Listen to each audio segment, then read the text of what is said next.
book no nyama dots wom ya wo mre na say obetimi de bia ka ho fine but dem pese ebie yen phone lines ninte because of questions ebia ebi mo ewo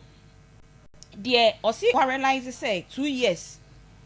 ne new employer no entua ne de no say mo either say mo na mo be take step na mo be ko ho ana say bia employer na fe ohye ne niam yie a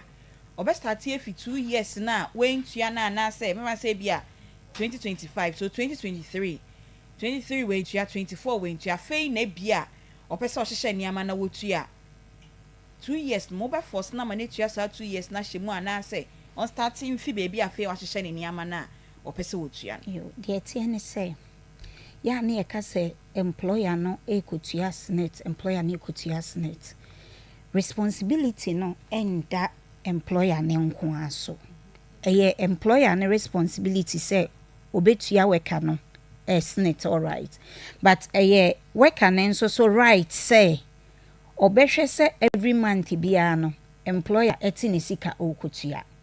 we ya wo ken senka na menua ne wo ha nka mebisa ne say posome so a employer no ote no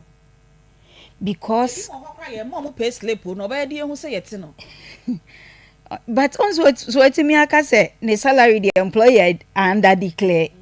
so hunti no so eden na ma hu say employer under declare o salary pacho so what ase aha enti no e wo sebo so me so a employer ne tew employer na ente wa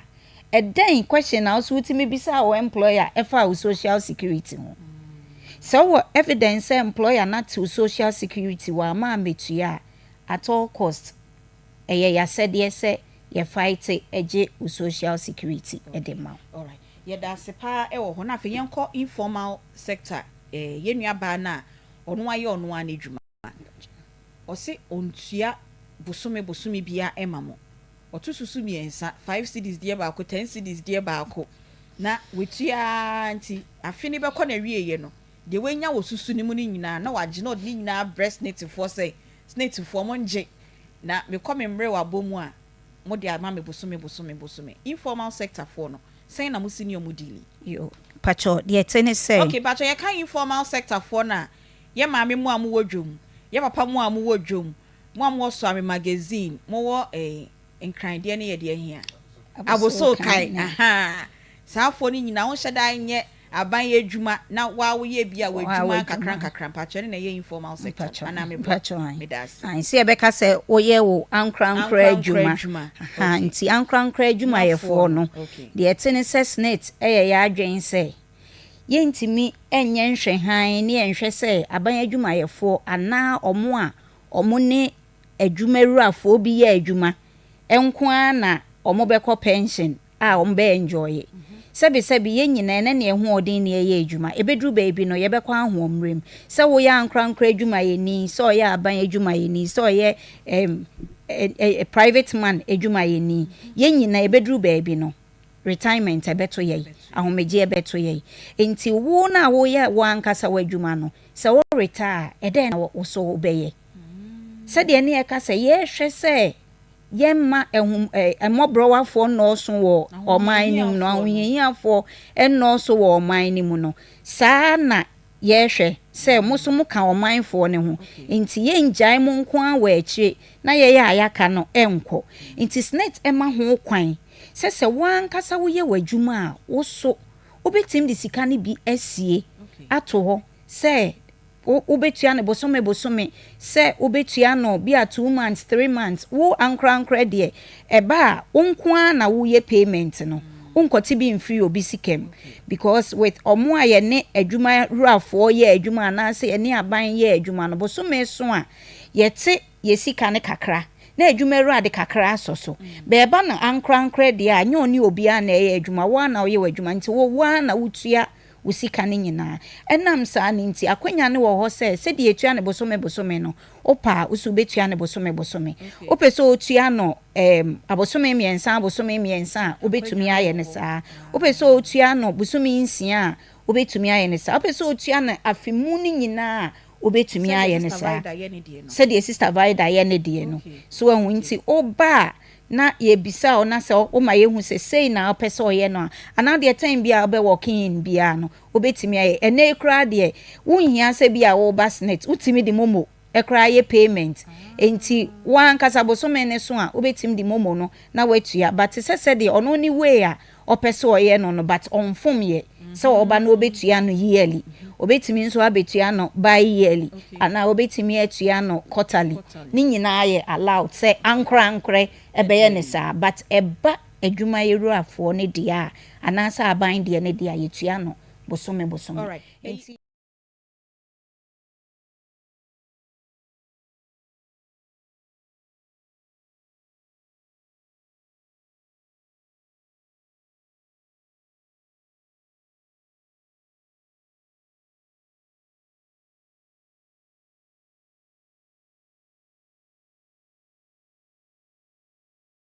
okay pacho land na me be so okay enti de ye ka nyina ne se emfa ho ne adwuma a wo ye wo so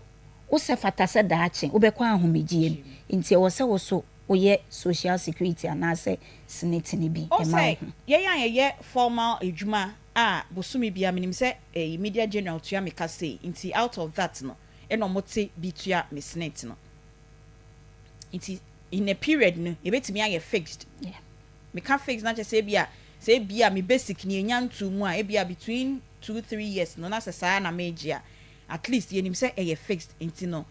wutua ye no but the owo informal sector ho no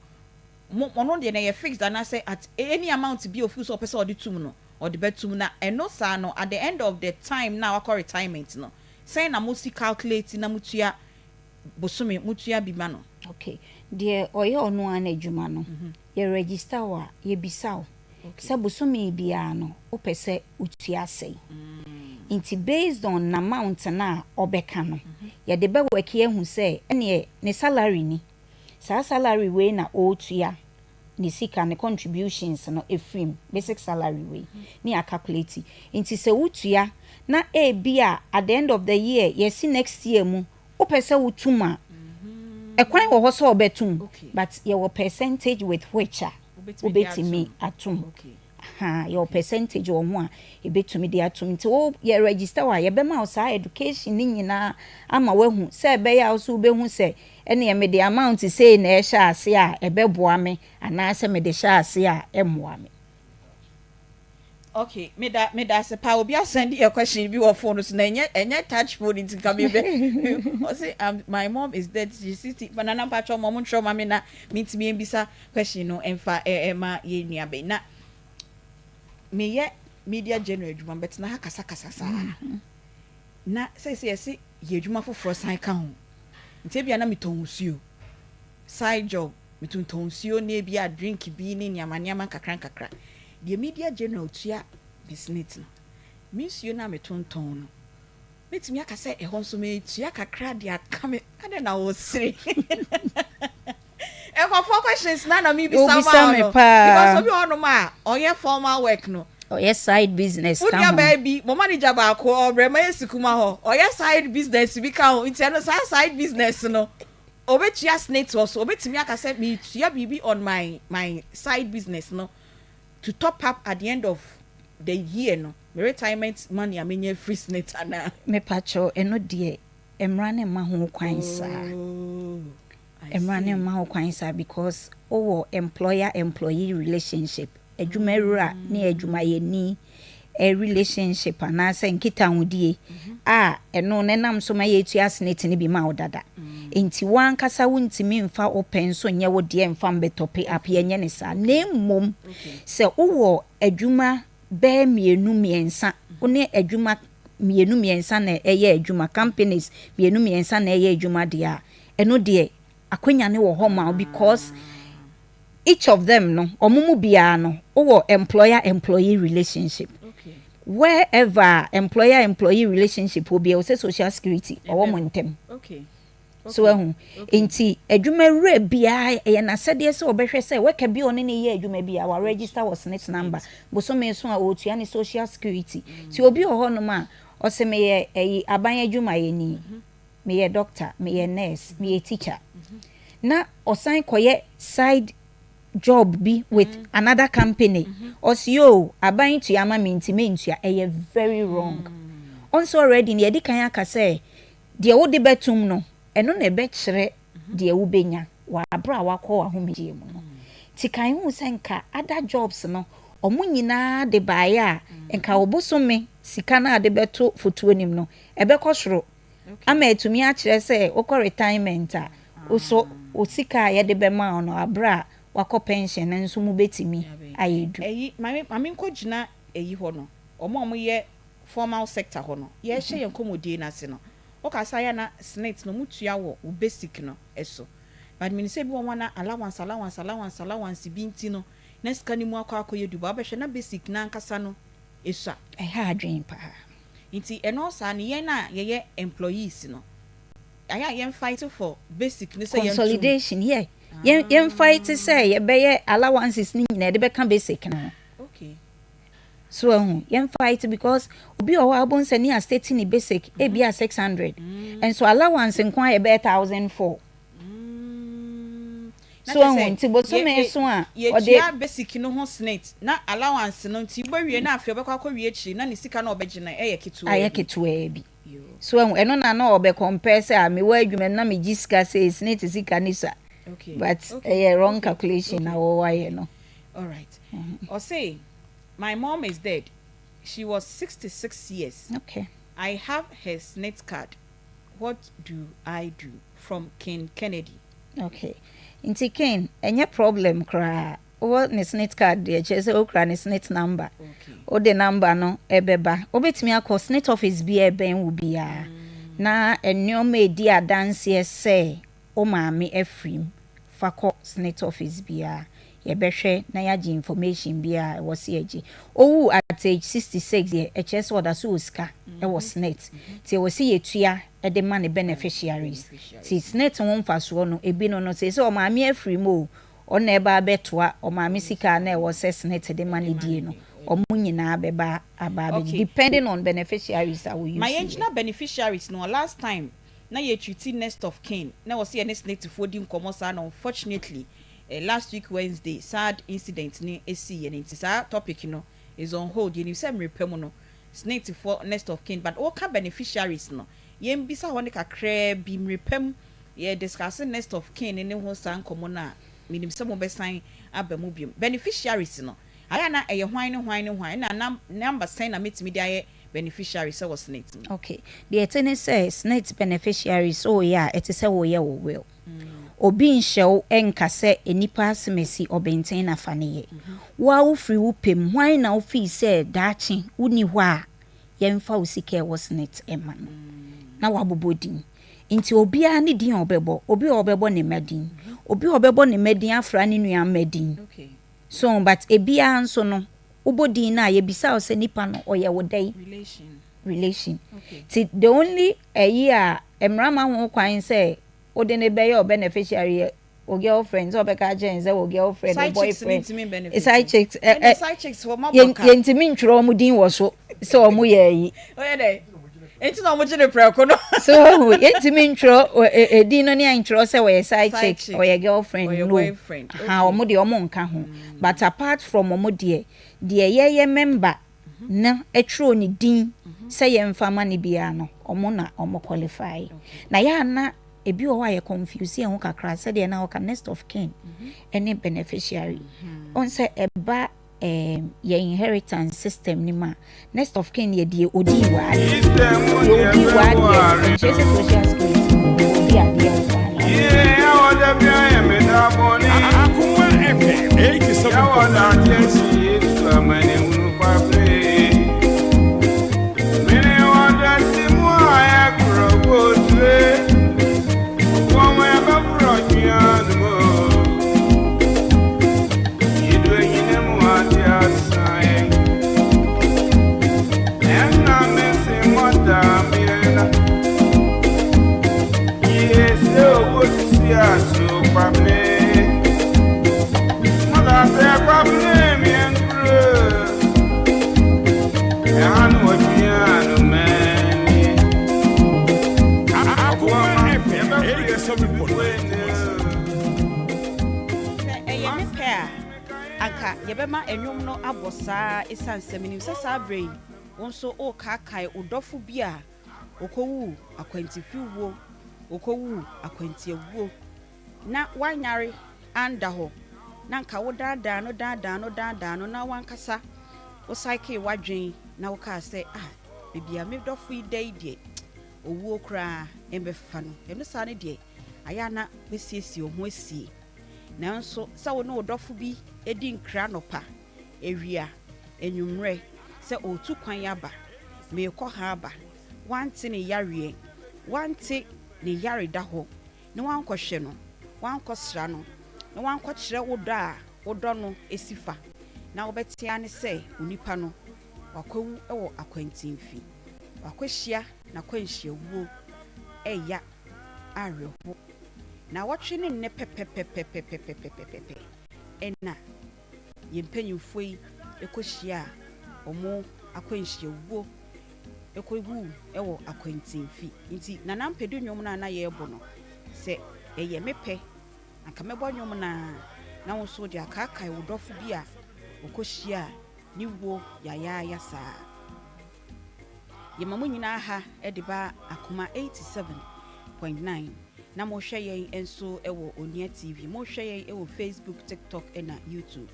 yedi yempanyimfo no na wɔtweda sɛ ne yɛn ya ho ɔde betimi a yebedi saa na wɔtweda no ekopi mefiada omamu ni nyina ebeja won kwan kra nti yekoso assign de yakɔ kɛseɛ edi ma efi Dr. Omane Boama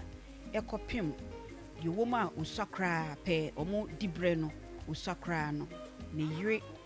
omaamenom ejanom ebusua adofo emma yemomu nyina yakɔ de yebetimi aka kyerɛ wo mu ni nyina ne sɛ Ewurade na akasa oyeye nyina yɛwerɛ kyekyefo no onu ankasa enkyekere omo ewerɛ ewo omo yawo omo su ene won nsɛm bisa wo bisa sɛ bio yɛn ya yɛte nkyɛn kra yɛbisa yɛ ho nsɛm bebree sɛ nti eba ne sɛn ti na Nyankopɔn wontimi entwitwa ngye wɔn yɛn ya yɛte nkyɛn kra yɛdi yawo Yesu nti yɛgidi sɛ mo a ka woda sɔre a wokunu nie woda sɔre a wo papa nie woda sɔre a wo ba nie wo de wo yawo na wodi no ebro yɛn yɛde no so de yɛn nyinaa yɛhyɛ asafo Awurade ne sɛ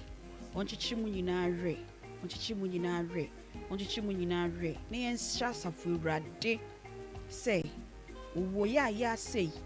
owo ayemhyehyɛ nsɛm sei ema ebi ento yɛn honam ni bi ema ebi ento yɛn dɔfo bi empo yɛtamfo kra no yɛn rehye sɛ obehyia na kwanhyia wuo akwantifi wo yaya sei no omo ebekɔ akɔhyia bi memama ha ediba Akoma 87.9 Akoma mu nsɛm dwumadie na sabre wasugusu a oba betie nenne akoya na wɔtweda pepepe a yempanyimfo yi omo da yɛn screen si so efiri mu no ene yebɛka owuo ho asɛm yebisa sɛ yɛn hyebre ene yɛn krabia eni owuo kra twaka bɛn ena ewo yesi obi wo hono ma na de ahyehyɛ ma wa ne sɛ ka kwanhyia ena obefa so a wodi bewu tebia na sɔfo bi aka kyerɛ bia na odifo bi aka kyerɛ bia na imam bi aka kyerɛ sɛ bia free sabre kopim sabre ka benya anka ka akra anka ntinam minimo bi a yaka bi akyerɛ ne saa sɛ akwanhyia na enam so a wodi befiri nti mpie hyɛdem na ɛbɔ ho ban efiri saa owuo no emu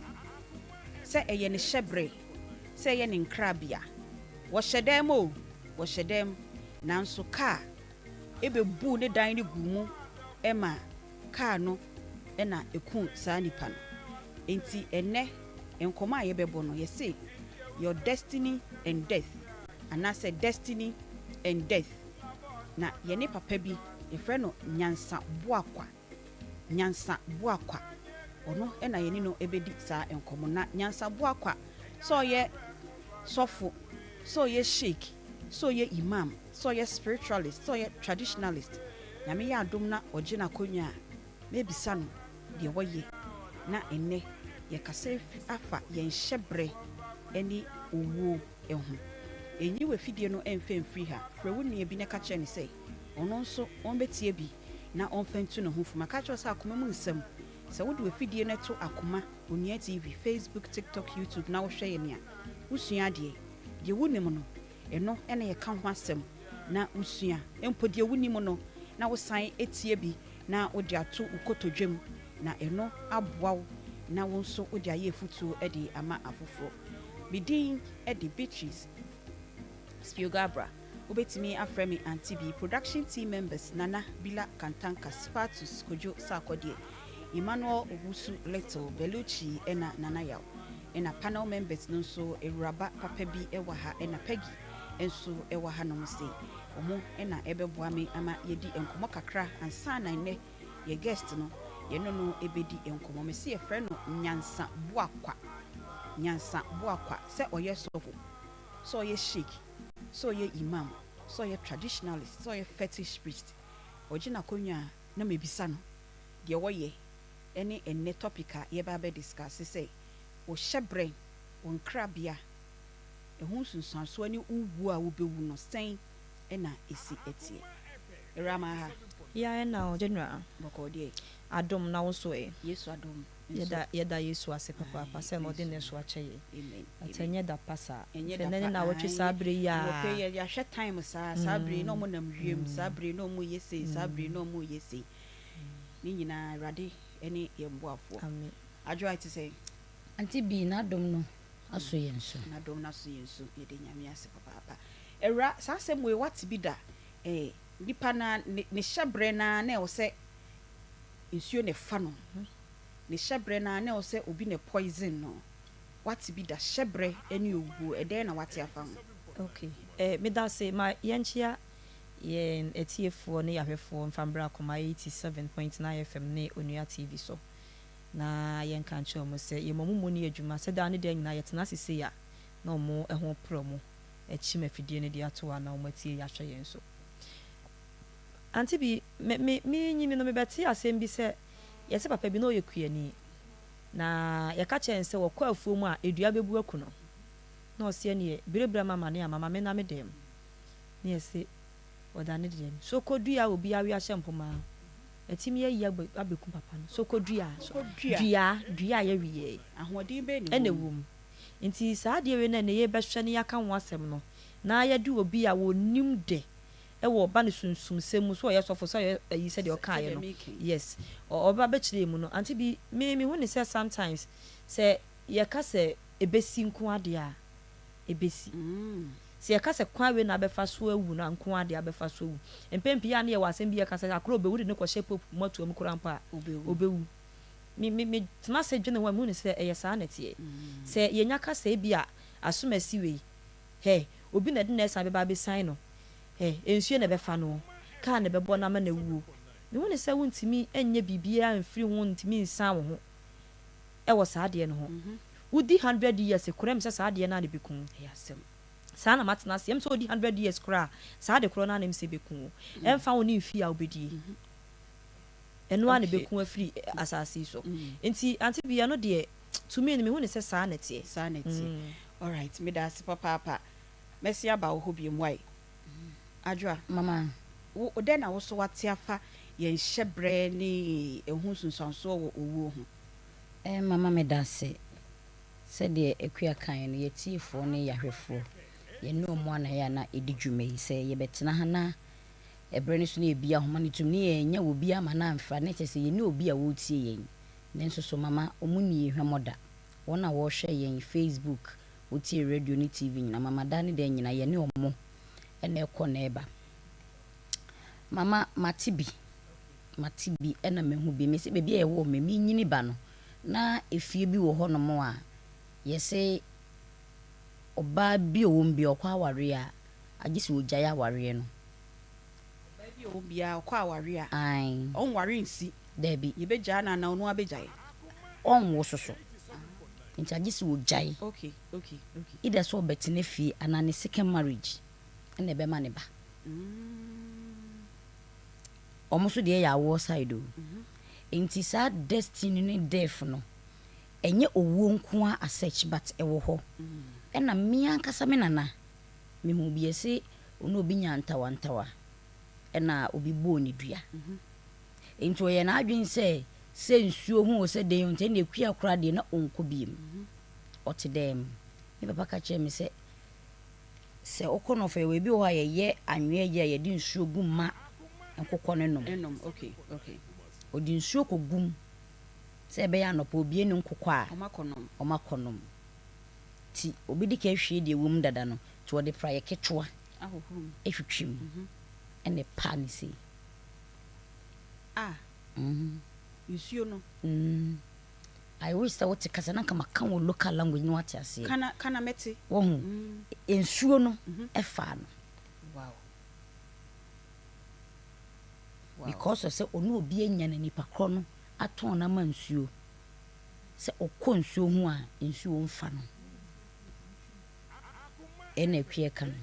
ento e na adwen se ene bebi asutade bia da eso a ontwa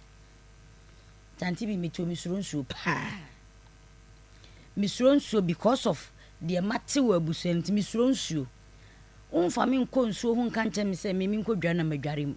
me me hu kora misuro ebi dam ho ne metwam ba me mfa ho mpo se yesi da bi because me kai me ni nkrofo bi konzule Aunty Bea misuya throughout. I see.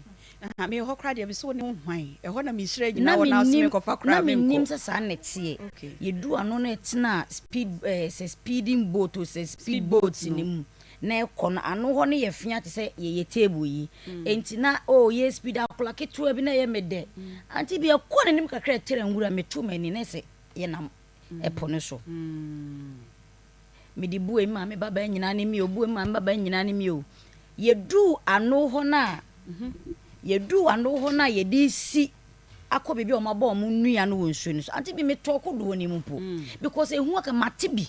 eti papa nua ni yese emane nku because obi aka chense obema nsuo afa no wa boni dua se nsuo mfa ne nku no enti won na nko nsuo hu po na akokɔ nsuo a wɔkɔsa ama no akokɔ nsuo wo twitwim ene pa no ensu dada no wo mtu obi di kan de praye no twitwim na wo hwie gwansa de mono no egum ai omba no woda ehu akokɔ nsuo no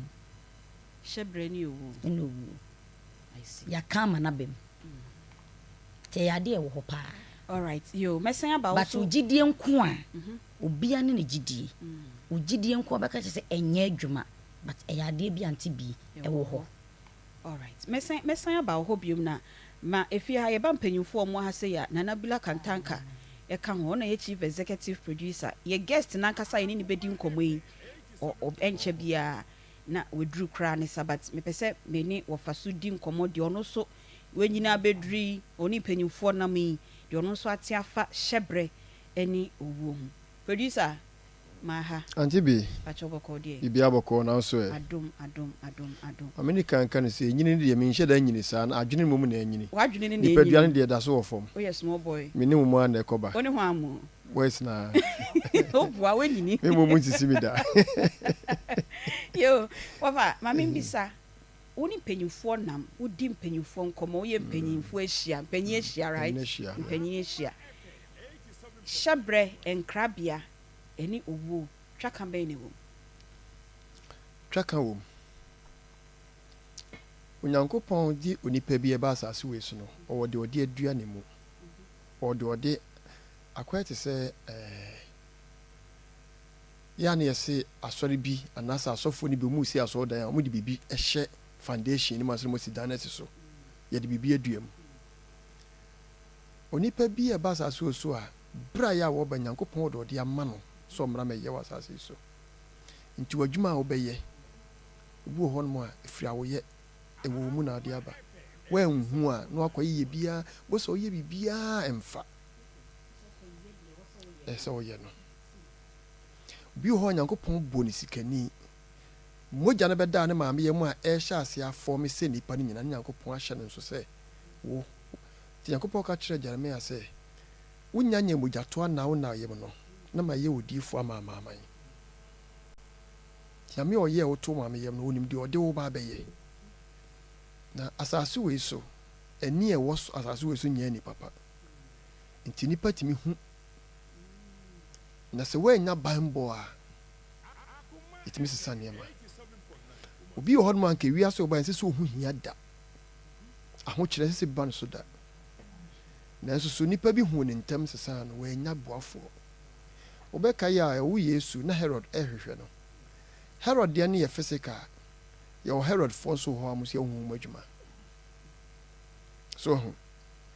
ba ɛsiane sɛ Yesu na ɔyɛ Nyankopɔn ba a wɔhyira no de na brɛ yɛn sɛ ɔmɛgye yɛn nkwa nti Herod hwehwɛ na wɔanya no da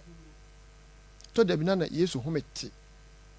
ɔse ɔhena soma sɛ mehwɛ sɛ wowɔ ha no mu a ɔse mokɔ a monka nkyerɛ sakraman no sakraman yɛ wira mu kraman fox nti ɔka kyerɛ ne kurom hene sɛ monka nkyerɛ aboa no sɛ ɛnura na mewɔ ha ɛnnɛ nso mewɔ ha ɔkyena mɛwɔ ha deɛ ɔpɛ sɛ ɔyɛ no mmara mɛyɛ wɔha no ama afei papa na ne homete saa ne asetena mu ahohom bie nso a agye yɛn ho paa ɔmo nso ateete yɛn nea nti sɛ wo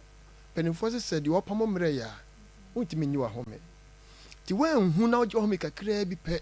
na wanya wo enti nsesaeɛ pii na adi akotene nkɔfoɔ bebree abrabɔ mu ɛwɔ asetena mu nti hyɛ berɛ tumi sesa nkra bia Nyame de maa wɔ ɛtumi sesa nipa bi nti ahohom bi nti deɛ wokan ɛpɛ sɛ kyerɛ sɛ wo destiny no ɛne sɛ kwan sei ɛna ɛkɔ sɛ wɔfa so wu a ɛno ara so a na wobɛfa wu anaa obi deɛ tumi ɛbɛfa wo ho ebinom fa no ara so ebi nso deɛ tumi sesa nsesaeɛ aba wiase no deɛ ɛtumi fa baabiara ɔho sɛ ɛyɛ Lucifer nko a ɛna ɔyɛɛ n'ani amoɔ ho wɔ soro Nyankopɔn pamo no Bible no sɛ berɛ a wɔtoo no no na ɔmpɛ sɛ ɔno nko aba nti ɔto abɔfoɔ no abasakɔɔ mu ɛna ɔnya wɔ ha mu nkyekyɛmu 30 nti Bible sɛ 1/3 no nti yɛkyɛ mu mmiɛnsa mu baako nti wokyɛ mu ɔha bɛnya mu 30 ɛna ɔdom ba asase wei so nhwɛmu kyerɛ sɛ onipa biara wɔ ɔbɔfoɔ a ɔwɛn wɔ nti sɛ onipa biara wɔ asase so wɔ ɔbɔfoɔ baako a ɛneɛ 1/3 na ɔdom ba no mu dɔɔso papa nti Bible sɛ wɔanya baabi ama wɔ mu nyinaa nti ebinom wura nsuom ebi wura amoba mu ebi wura nnuam ebi wura amepom ebi nso bɛdane nipa nti ɛnam yɛ nam yi ne obi ehu ne bia na yɛ nipa nti etima bibia si wɔ abrabɔ wei mu nti ɛbaa saa Nyankopɔn kaa sɛ ɔsorofo mu Mose asase sofo mu ntwado esan sa question na me se Nyame yɛ adom na me kwa mabisa na den na ɔsi asase sofo mu nnue na Nyankopɔn wanka sɛ ntuma yin na antena soro hɔ na ehia yɛbɛ den yin na atena ha ndi mebisa no nnue sɛ sɛ ne yɛ brɛ yo all right yo enti wo de me enfa no nsia me pɛ ne papa panyin ne ba na yɛ sɛ yɛka asɛm ni ne but yɛnkɔ yɛfufu party no so kakraa bi wona yɛ convener sɛ ha yɛ kyɛ adwuma no nti fufu party no so ɛho apenda de onya yɛ no fufu die nti sɛ krama kodi bi aba I see uchi nkwa Nyame yɛ adom a memenda ahoboa ne te sɛ Nyame yɛ adom a ahoboa no biribi asi awon sɛ ne nkɛ na ɔtwe etwa mu na yɛyɛ ɛna de free wiem bɛte bayira homa mu ama bayira ntimi amɔkɛse nti yɛtwe sensan yɛ me betena kan sɛ yɛba nchi ayɛ ready yɛbɔ de ayɛ ready yɛ nam ayɛ ready yɛabɔkɔ yɛato so deɛ ne bibi ayɛ ready na aka se yɛbɛnoa deɛ ba yɛbɛsesa nneɛma adeɛ a ɛyɛ ni kasɛm ne ani gisɛm mu ne sɛ yɛwɔ nneɛma no bi wɔ hɔ a ɛsɛe ɛne ɛwɔ deɛ nsɛ yie deɛ sɛe no yɛ maame no mu a mo bɛno aduane ama yɛ no agye atom sɛ ɔmu a bɛtɔ ɛde ayɛ ɔmu aduane atɔn na ɔmu akɔ akɔtɔ bi ɛmono fresh ɛde abɛyɛ memenda deɛ no deɛ nsɛe no deɛ yɛde asie ɛtwa memenda ebi nso wɔn nso a yɛankɔ ho koraa nantwie baako ne yɛku no nantwie no jambo wɔkyerɛ ne bɛku no yes voter catch for tilapia no yɛ ready ɛsiane sɛ da bi ɔmo tɔn adeɛ nti yɛne mu yɛ nhyehyɛeɛ sɛ ɔmo ntɔn na ɛduru ɛnɛ ɔkyena na ɔtwe ɔkyɛ sɛ ɛnɛ ɛda no yɛ yɛwɔde na ɔtwe nti yɛmbɔ ɔkyena yɛbɛkɔ akɔgye akɔ supply ama yɛkɔ akɔgye ne yɛde akɔma wɔ mu nti biribiara yɛ fresh monim sɛne akɔma ɛfam yɛsi yɛ nneɛma ɛbɛ yɛ fufu party di a yɛtiefo a yɛtie no mu ɛtaa bɛbie nim sɛne yɛsi yɛ nneɛma na nyame bɔ afi wei bɛkyɛn deɛ atwa mu nyinaa memenda wei a nyame boa ne yɛdidi wie a ne yɛde yɛm ato hɔ yɛdi abuada nana ewu na wotwe wɔ mu deɛ nana ewu yɛ mmua na esre na na mo fa nche yen ni didi wi a enya hoden a edi abuada yo na me das papa adwa kakakra bi fa fufu party no ho na yema mama me dase ma yemfa akwanya ye ne na wotwe pepepe a ya dofo ne yende hye nam fufu ne yempanyimfo a ye nam fonom ne yempanyimfo mo ka bie wo me wo man mu atorenchem de enti se esiye mama ebusuafo no ye fa fidie so ne amomo yakọ mama fufu party no fourth edition me se me die ye sha se from kr na me wa ha ene nyame adom fourth edition asa betue yesi a ye yo obi a wabibi da bia nim se obi eni ho waba fu party na mama wanya aduane endi etimi busumpo enti we ya nantwie mu asa ba mu ne de sane idi ada ne ye die awi ne so akoma efe ma fe na msi ye di ye de nantwie mu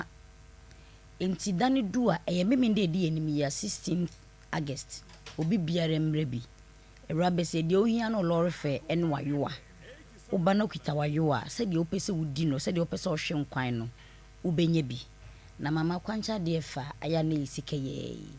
se biye yakatu ye kabom kra ye ntumi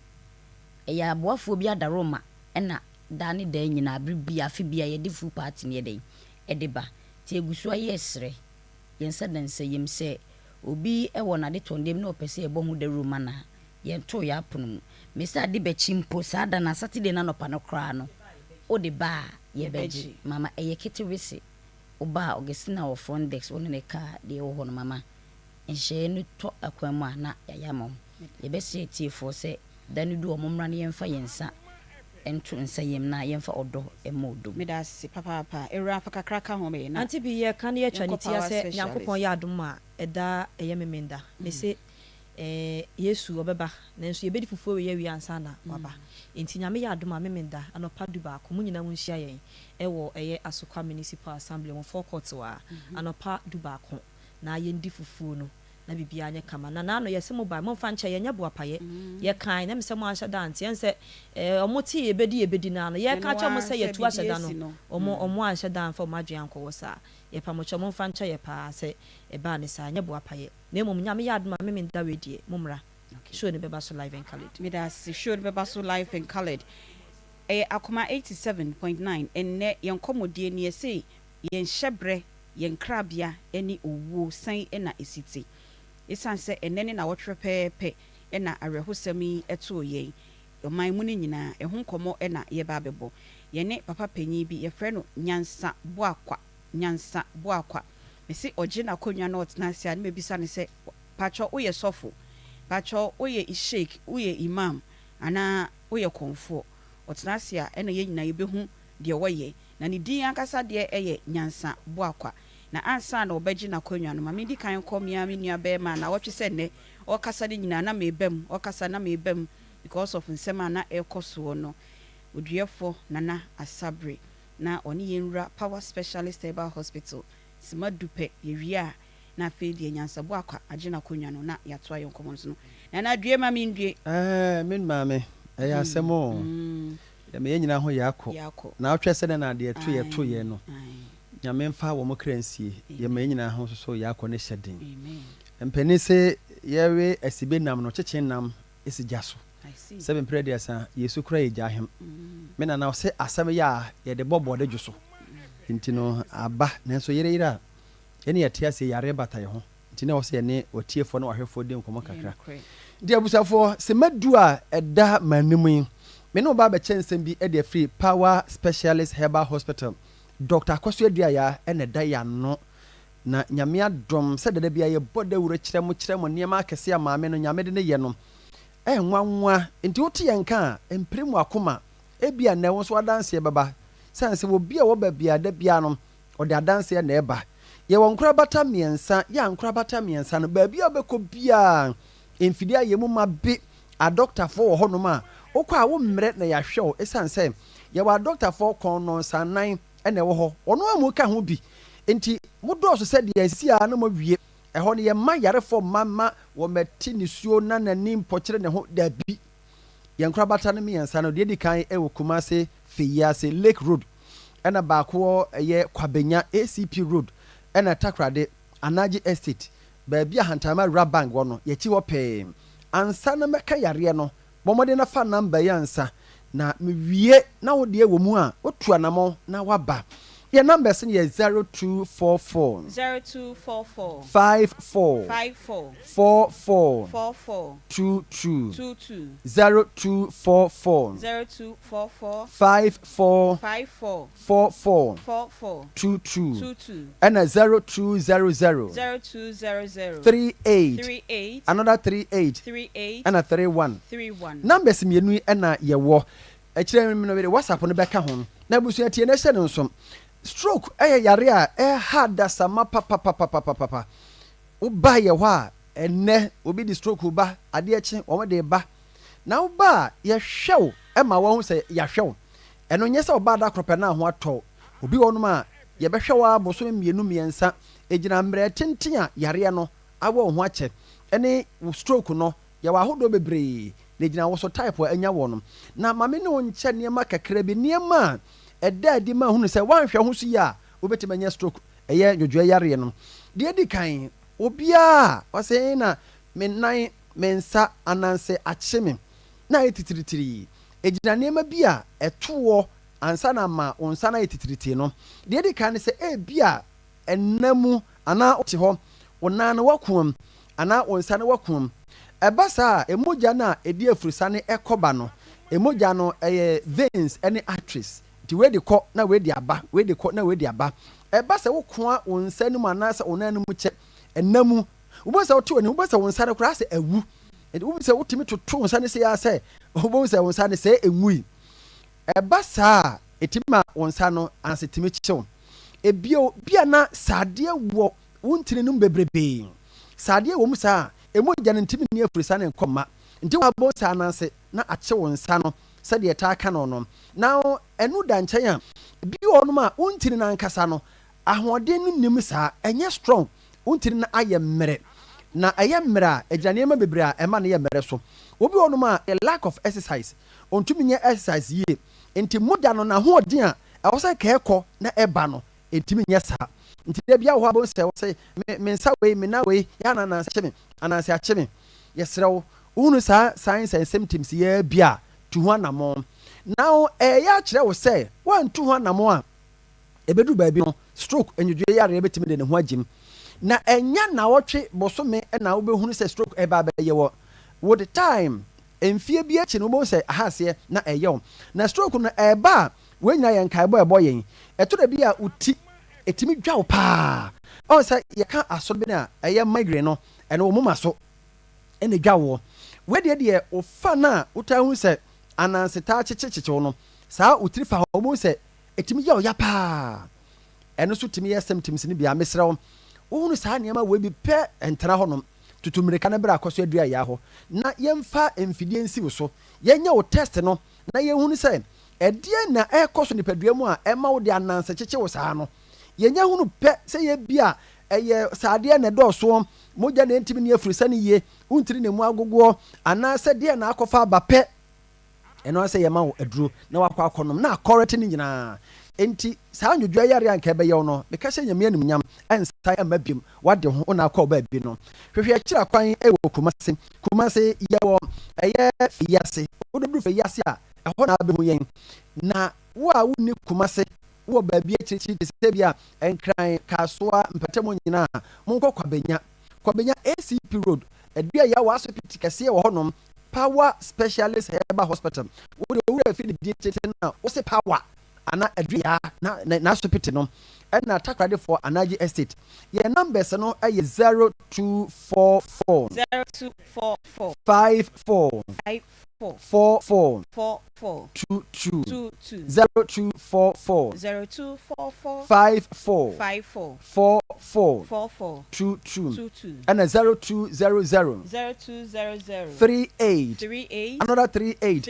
and a 31 nti na wiei when ye ka ho asem eno nche se yare nkai ne ye hwe yare nkai bia ha wo bia tuanamo ne bra botakoso dua ya ho na ye hwem se eye awo hawo na wo ma ne mema eye dwunso mu hawo na wo oba wonya fibroid wo be ma ne ma kompo hamo mo a muntimi mu nsa ema obu nsa otwa agyajo yare nka ye biara de wo yam se eye kidney problem anaasɛ ɛyɛ liver problem wonim sɛ doctor akɔhwɛ bi a yɛadeɛ abasobɔ a wagyeɛ no nti ya na meba mempɛ sɛ meka mo kidney ne liver ho asɛm koraa because na abasobɔ no nyina hɔ na wagye no na wɔyɛ no boro so yɛ a wɔhwɛ nkaeɛ ka ho nti mesrɛ bra na yɛhwɛ wo yɛwie ne saa no yɛwɔ nnuro a yɛwɔ ne dɔɔso na wada wei deɛ da bia meka sɛ obi ahia cough care adua yɛ na atimi de a bibiduro enobina nutahini hahama ayɛ cough care ɛna ɔfa ha wei nwansi ɛkyɛm wɔfa ha ɛkyɛm obi ne asi kata akyi obi ne minimu wɔn na sɛ wakwan ne saa mesrɛ ohia cough care adua yɛ na ayɛ de abadwa so baabi ɛtonto adua ɛnyɛ na cough care no da nkyɛn a yɛwɔ ɛyɛ malamis adua yɛ malamis no wowɔ hɔ na ebia wohunu ho sɛ meyɛ anya malaria obi a wonim ho biara no sɛ ɔbɛyare a wohunu mebɛnya malaria mehunu sɛ mebɛnya kata cold a mehunu na maso ano ntɛm saa na wo so wohunu ho a ɛno asɛ ɔbɛpɛ malamis sɛ wonim ne yie a kɔpɛ yɛnya wo test nwie na yɛhunu sɛ ɛyɛ malaria ɛduru bɛbɔ wɔ yɛ adua yɛ malamis no bɛsɛ amanfo tɔ saa nyɛ sɛ agorɔ medie obi a wɔtɔ bia na ɔbɛtɔ nnɛ ɔbɛsɛ abɛtɔ biem sɛ ampa aduro no ɛyɛ aduro ɛno akyi no yɛwɔ mogya duro yɛ yɛyɛ adua yɛ tonic na wonom ama wodidi wobɛda wobɛhome kama hwɛ wɔda wei na bi woahwɛ yi a ɛbɛbɔ dɔnko no mmienu na ada so kyea good morning woahwɛ yi saa berɛ na wone di ɛkɔm new because mogya no ɛnane ntɛmtɛm ada wo nipadua no mu but woane di na woanom so ne toa so saa for 1 month a meteors fo aka kyerɛ yi a yɛbɛwie no na ɔyɛ yareyare yɛsrɛ wo ada didi na nom na da na nya ho toa wanom adua ya tonic no de me twa to yɛ gyirikagiri bɛma bia nkɔpɛ gyirikagiri ɛma nom mɛma no because ɛyɛ ntiri mu adwuma yɛ sisie mu adwuma na mɛma nom additional advantages ɛwɔ ma wɔ mo otimi bɔ adwuma wɔ mpam na kyɛ so kama abusua kɔpɛ bi tɔ baabi ɛtonto aduro bia no Kumasi Misty Freddie Menz Colinac Posa Heba ɛwɔ murom udumurom a metris asɔdan no ne nkyɛn pɛɛ ɛna Posa Heba wɔ abrosane so kɔpɛ bi netɔ yɛ kɔ no yɛ number no biem ɛyɛ 0244 54 44 22 ɛna 0200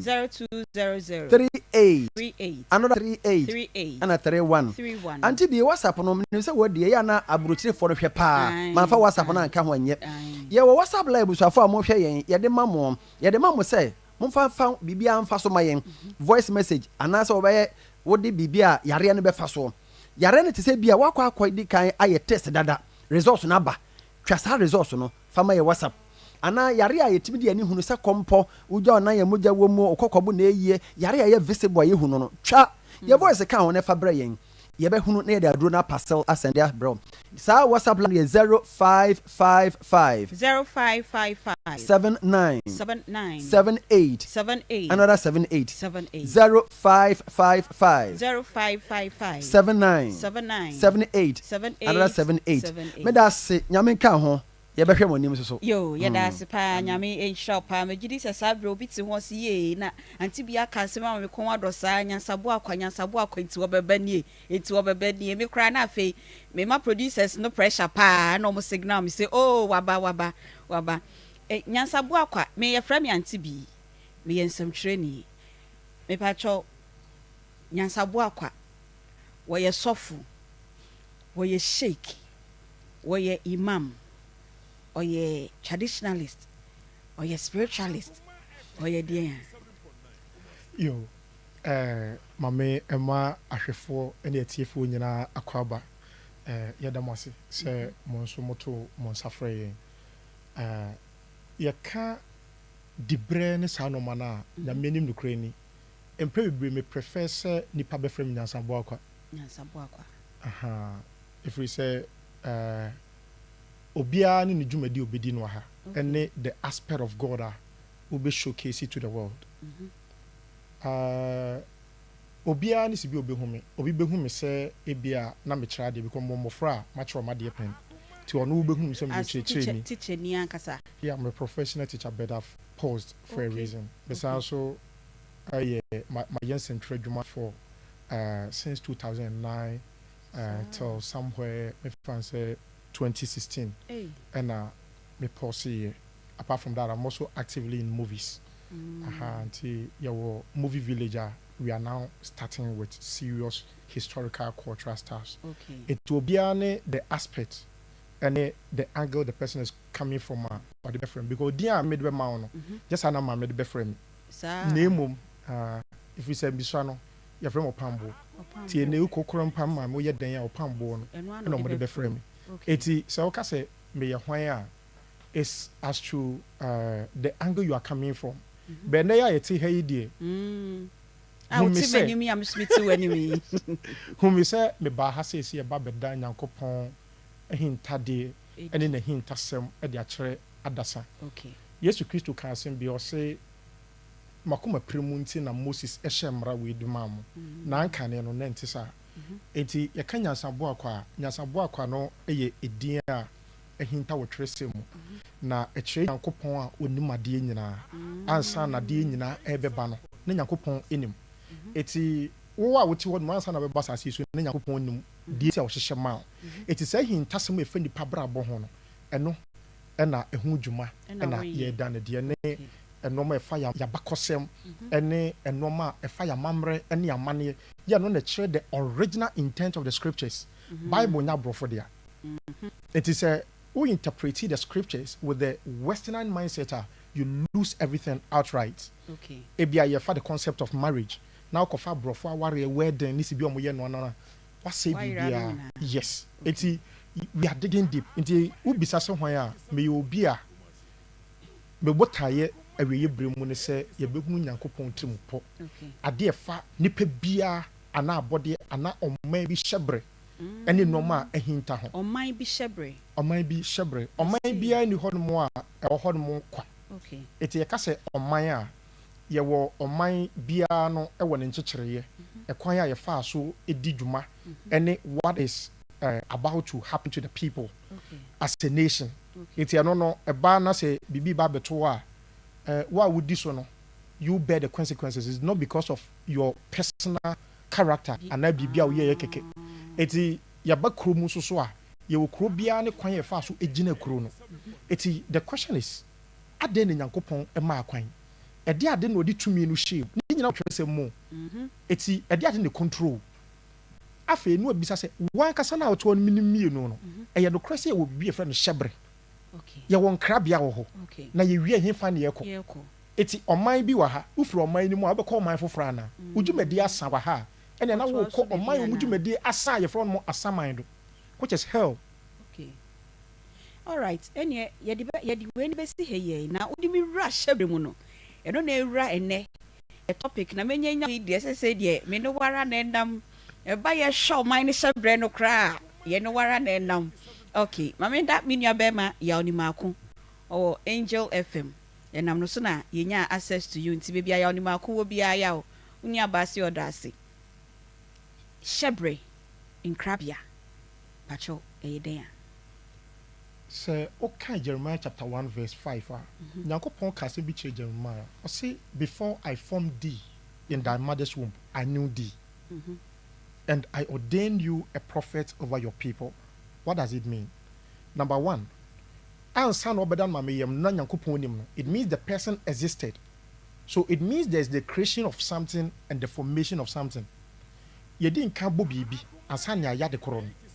It means you are trying to use words and imaginations. That is where your heart and your mind, it's a case of heart and your Akoma and your brain. It is your idea a year wakoma. A dream. Whatever you pay attention to with your heart, a be wakoma dream. And that one man also a dream, a be the mind of your brain. Take us a dream in your brain. Wo brain no your friend amen. Amen. It's a debia wo brain no begia to mu bia no. It is also okay revelation also say the amen, the beginning of creation. You can say amen na wo hefa. And no beside brofona, they will never be able to tell you the original meaning of amen. But all they know is it has been accepted to happen. And that they accept to be man baby as amen. Which is your brain. It is whatever is in your heart. It's already coded there. But so brain no anya ntumwa. Ubon se wa dream we no. Ye wo akoma mu no e ka baako. Na wa mi we nso e ka foforo a ɛne yɛsi wayɛ double minded ɛwɔ abrabom nti ade bi a wakoma ebisom na waame wei ansom biara no wobɔ ho mpa ɛnyɛ adwuma okay nti abrabom akase yɛ wɔ no yɛka hyɛbrɛ si bi Nyankopɔn hyehyɛ ne nneɛma no a sɛ amen no bɛso mu a that's the beginning of creation ti wo no woyɛ Nyankopɔn tirim mpo akɔyɛ sɛ wo so wopɛ sɛ ɔdɔ afuo no ayɛ yi o but until sɛ wakoma no mu adeɛ na wodwendwen yɛ no waame no bɛkyɛ sɛ fa wo nsa kotowei na wombɛgye atom no you can never manifest anything ti Nyankopɔn bɛbɔ nipa no odi nka dwen nipa ho ka sɛ yɛmmɔ nipa wɔ Yesu ɛne yɛn nsɛsoɔ mu okay eti about the formation of man a Nyankopɔn ɛform nipa after thinking and having the thoughts the idea of man eti nipa nkasa no Nyankopɔn ɛbɔ nipa no ohunu sɛ wei mede no bɛkɔ kuro wei so ɛbrɛ wei mu na mehia no ɔman wei krɔmpo susu sɛ yɛhia obi ɔba bɛ tutu yɛ sika sɛm yie yɛhia wei a obetumi aba bɛyɛ sei yɛnim nipa bi a ɔman no sɛ bi as ɛnɔma ɛkɔ no we don't need a generator we need an operator ɛnɔma bi asɛ wɔ ɔman no mu we need an operator or a destroyer that becomes the attributes of God meaning a generator an operator and a destroyer in this aspect of life no anytime you are talking about the things of destiny yɛwɔ hyɛbrɛ ɛne yɛwɔ nkrabea ɛbrɛ Nyankopɔn ahyehyɛ de ama nipa biara wɔ asase yi so no yɛfrɛ no hyɛbrɛ ɛne yɛka sɛ nkrabea gyina hɔ no ɛma beaeɛ the exact location you were made to be ɛne ɛyɛ nkrabea ɛne ɛwɔ hyɛbrɛ ɛbrɛ a yɛahyɛ sɛ bɛdi dwuma wei eti ebia na mefa ne sɛ obi wɔ hɔ no a ɔnyɛ Ghana ni by birth ɔyɛ obi a wɔsɛ yɛde no kɔ baabi but because of say ni parents any ɔman a wɔsɛ yɛde no kɔ wu no mu ne nti no na yaba bɛ in this stage no the person is making a transit in ɛyɛ ne hyɛbrɛ ɛne ne nkrabea mu tie ka sɛ hyɛbrɛ ɛne nkrabea hyɛbrɛ no yɛ brɛ ya ɔba bɛdi no asase yi so eti ɔba asase wei so no mfie dodoɔ sɛ na ade wɔ ha sei sɛ ɛnyɛ sɛ atorenkyɛm bi ebesi a mfie dodoɔ sɛn ɛna wɔ asase yi so ɛbrɛ bɛn ɛna ɛwɔ ɛbrɛ bɛn ɛna wobɛtumi anya sika ɛbrɛ bɛn ɛna wobɛtumi ahyɛ dwumadie bi ase according to ɛbrɛ a yɛde wɔ no ɛno ne hyɛbrɛ eti obi wɔ hɔ a obɛhunu sɛ wanhwɛ afi wei obɛtumi anya broken heart afi wei wopɔ sɛ na ɛbɛsie ɛnɛ koraa mpa me no woka sɛ if by God's divine intervention, you know the accurate time you were born on this earth. Knowing your guardian angel, it is possible to know what you are going through right now. Every day. It is possible. And it is one of the easiest. One of the easiest. That is the intent of God. It is okay in the book of 1 Chronicles, chapter 12, verse 32. Or say, Nana, you won't kofukubi from Isaka, Emma. Now, what's a sound kofukron? Omna a chere sebre. And in Krabia, Efa Israel for Israel for say they were masters of the time, and they told Israel what to do and what not to do, and they were masters of their brethren. So, if you want to master life, you need to know your timelines. It's in the book of Ecclesiastes, or say, Bibia wenebre, your bread disu, your bread disri, your bread didria, your bread ditra. It's in the pepia was as is to be an old shebre. It's shebrene in Krabiano. I say, why not a penny? Shebre in Krabia. Dear he na penny and I say, dear he na rule over which one? Meaning so what's my question as here? Dear Tiana say, your destiny and your predestination, Shebre and in Krabia. What you was a CAM? When him say no one can send him who says CAM. Nyamia Cassa. Nipengu. Say, Nipengu. Nipengu. Being yes as you should be good. It's me one whom you are the me who ye Nipedia. Okay, the old who near the pedia may show me by money near free me so pan or becoming once a very if you didn't know so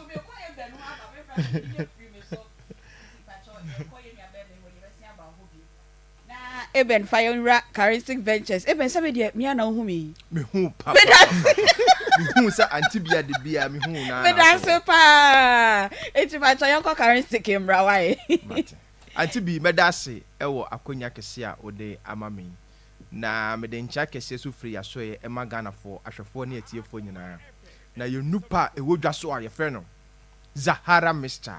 Zahara G capsules, Zahara man capsules, and Hindi herbal mixture. You know imun komo, any more dance any moon church, munia de besum another four. In komo yashasi, ya dear product, and now you draw your fennel, Zahara mixture, any Zahara G capsules, and a decan won't come to train. Say draw away a year draw, a year herbal medicine, a year baby draw cane, a year nubuna ahodo, a more than ya chicken, and a dear fan fidium, a dear Zahara mixture. Ene Zahara G capsules no se oyo ba na otiemi ye oba bi wo ho a infections pa hanadwen infection bi te se gonorrhea syphilis and se chlamydia ene na betena eba ne sa oba bi wo ho a etimi agya no dwonso ya wo oba bi so wo ho a eti so ma ensansan bi etigu na himfi ho prekesen oba bi so wo ho a etimi ma sisiyale etimi ba no so se oyo ba na wate enam yare na wako na unhu sisan bi a wo ma oba Dura abedwa so a ebeboa wo ayi ni nyina e de afiri ho ene Zahara mixture ene Zahara G capsules sa oyo ba so na wo ho na odepua pa ha wadwen oba bi wo ho a white anase odepua ene na betena eba ne sa etimi ma sebi ensuo bi egugu ne nkakra etimi so ma sebi enkikaye bi ha na adwen sa oyo ba na white anase odepua tetew na ha wadwen no wako na unhu sisanye bia wo ma oba edura medi ho adanse e de ma se beboa wo enu na bema wa hemfie ho no ache yopo oba ko ba bia to wondro bia wo se wo pe Zahara mixture ene Zahara G capsules sa uyo ba so na wo ho na untimi emu nsa oba bi wo ho a untimi enya na menses oba bi so wo ho a onya dakro pe na atwa eba ne sa na ma ohaw pa no wom e wo na wom sa wo yoba na wo sa wo ha we ma edura ebeboa wo o menses na entimi ma no ebema flow na etima ba ene Zahara mixture ene Zahara G capsules sa oye bema so na wo ho no wakowura takurobo ni mu bema bi wo ho a me pache se wafa innam yare na bema bi wo ho a ofa innam yare bi te se gono syphilis anase chlamydia etimi ma ne bema no ehi etimi ma ne bema no efon etimi so ma ensansan bi eba ne bema no ho prekesen bema bi wo ha eba ne sa impempi no odwonso ana obre na ochim ubonso ochim pa ansa na dwonso no etima ba owa abosa dwonso so eka ne ntentem bema bi wo ha etimi ma ensuo man bi efiri ne bema m eba sa oya bema no wafa enam yare na ene wa betena no wako uhun sisaye bia uma bema waduro aye bako pe Zahara mixture ene Zahara G capsules odofo bi so ho a ono nko ade bia odwale a na yese de bibi enenam no ho no ahokeka nkitinkiti bi saa de we wako ohun sisaye bia wom odofo utie me na u face saa challenges we ya me se edura abase beboa wo ene Zahara mixture ene Zahara G capsules odofo bi so ho a owo weak immune system me patch sen ubo se ono nko ade bia yare nketinketi hanadwen ubo se yakọ awomere me abo se ewiema anyunu kakara ni ubo se ewan nketinketi wa bowa 2 years ni oda hombowa 5 years ni oda hombowa 10 years ni oda hombowa ono nko ade bia ewan nketinketi ono nko ade bia bo se cold kata ono nko aso ubo se onya infections a edura obi afa or recover yare ni mabiem no ubo se yale no ekọ na ba odofo utisa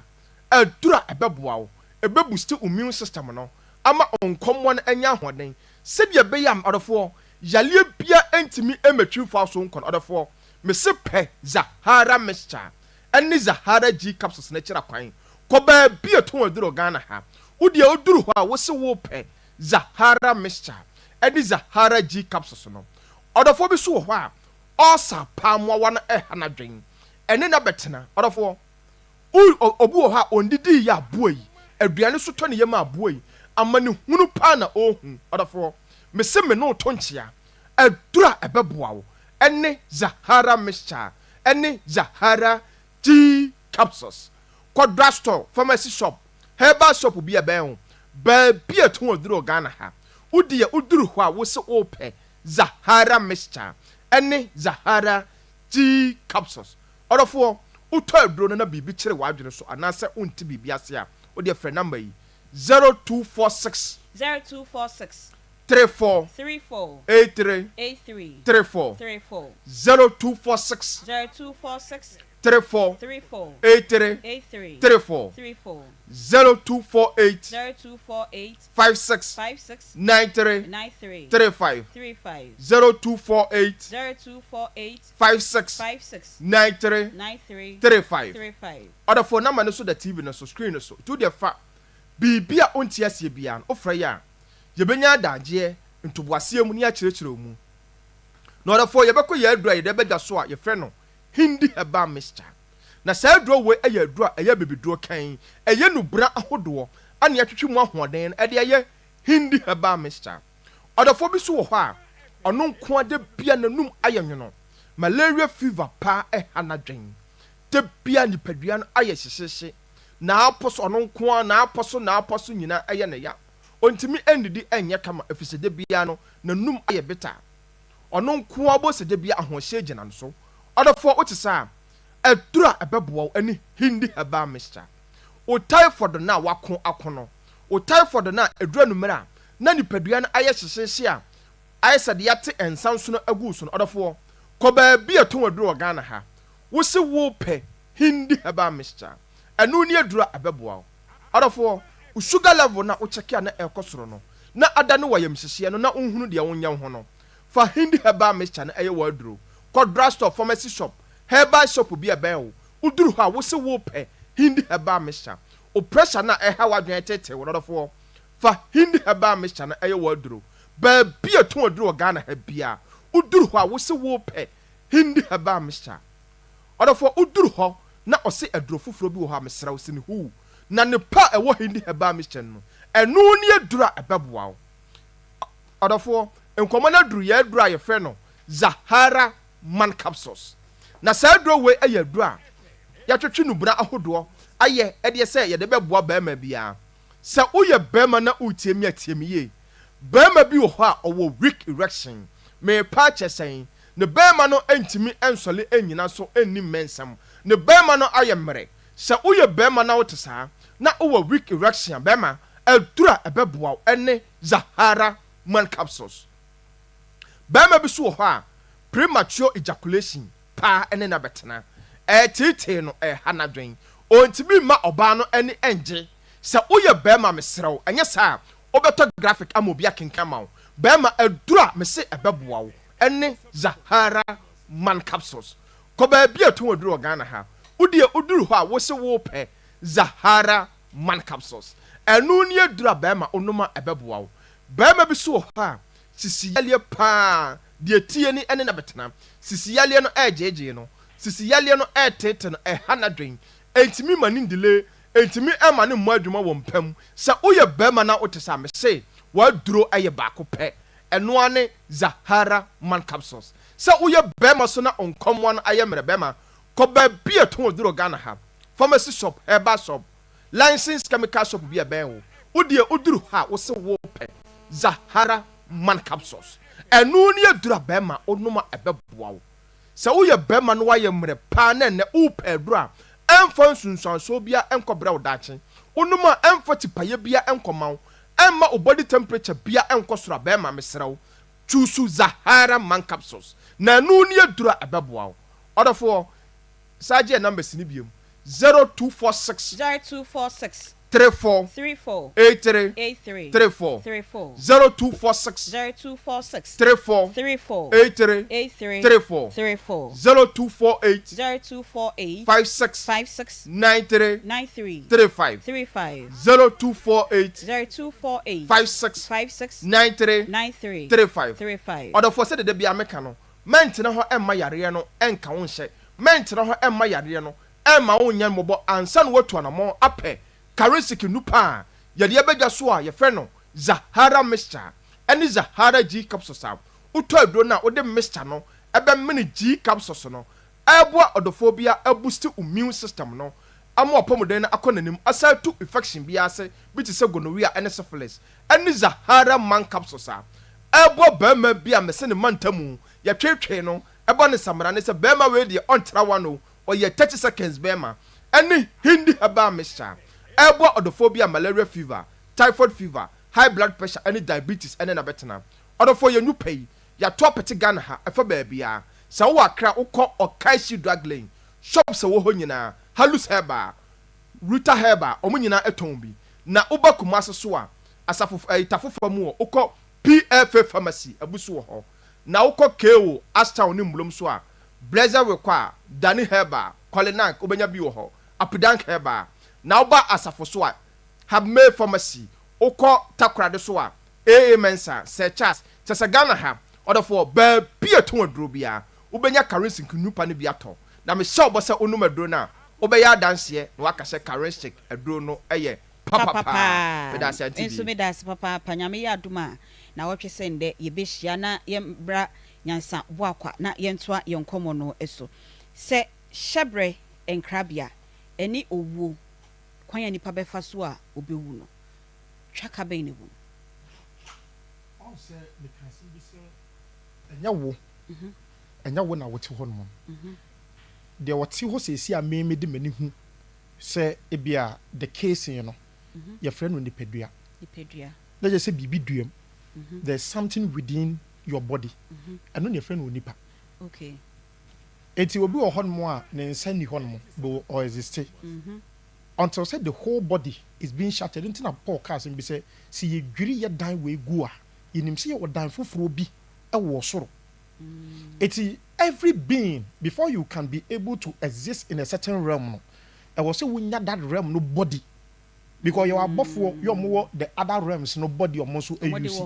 okay it is also ye nipa na person yet say before you have to get that body okay it your before ntimi massage so me ye bibia anyhow but they come in human form from Genesis to Revelation abrebi abofo ba di pantem bia no omoba as human beings there's no way say bofo bi ba say so ukra ataman they have deceived us eti abofo ansa no bofo be ba na just what tam something on this planet no manifest ebi obetimi de mframa no aba ebi a eja nsuo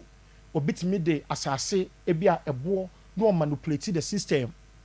before so obetimi use that realm you are a body there you can never operate okay eti enipa no yakase nipa che se wo de nepa e ne ba asase we so but okoko cry nti ne friend okra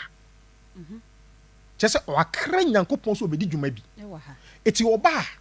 eno no ye the thoughts and the conversation na nyankopon wo but oba ni ama wo nipadua so that is the formation exactly okay because me fan say wo cook na cook no pese wo di become obi wo ba bia that na be wo di begu bottle mu no seal se bottle no e pipe cook na yira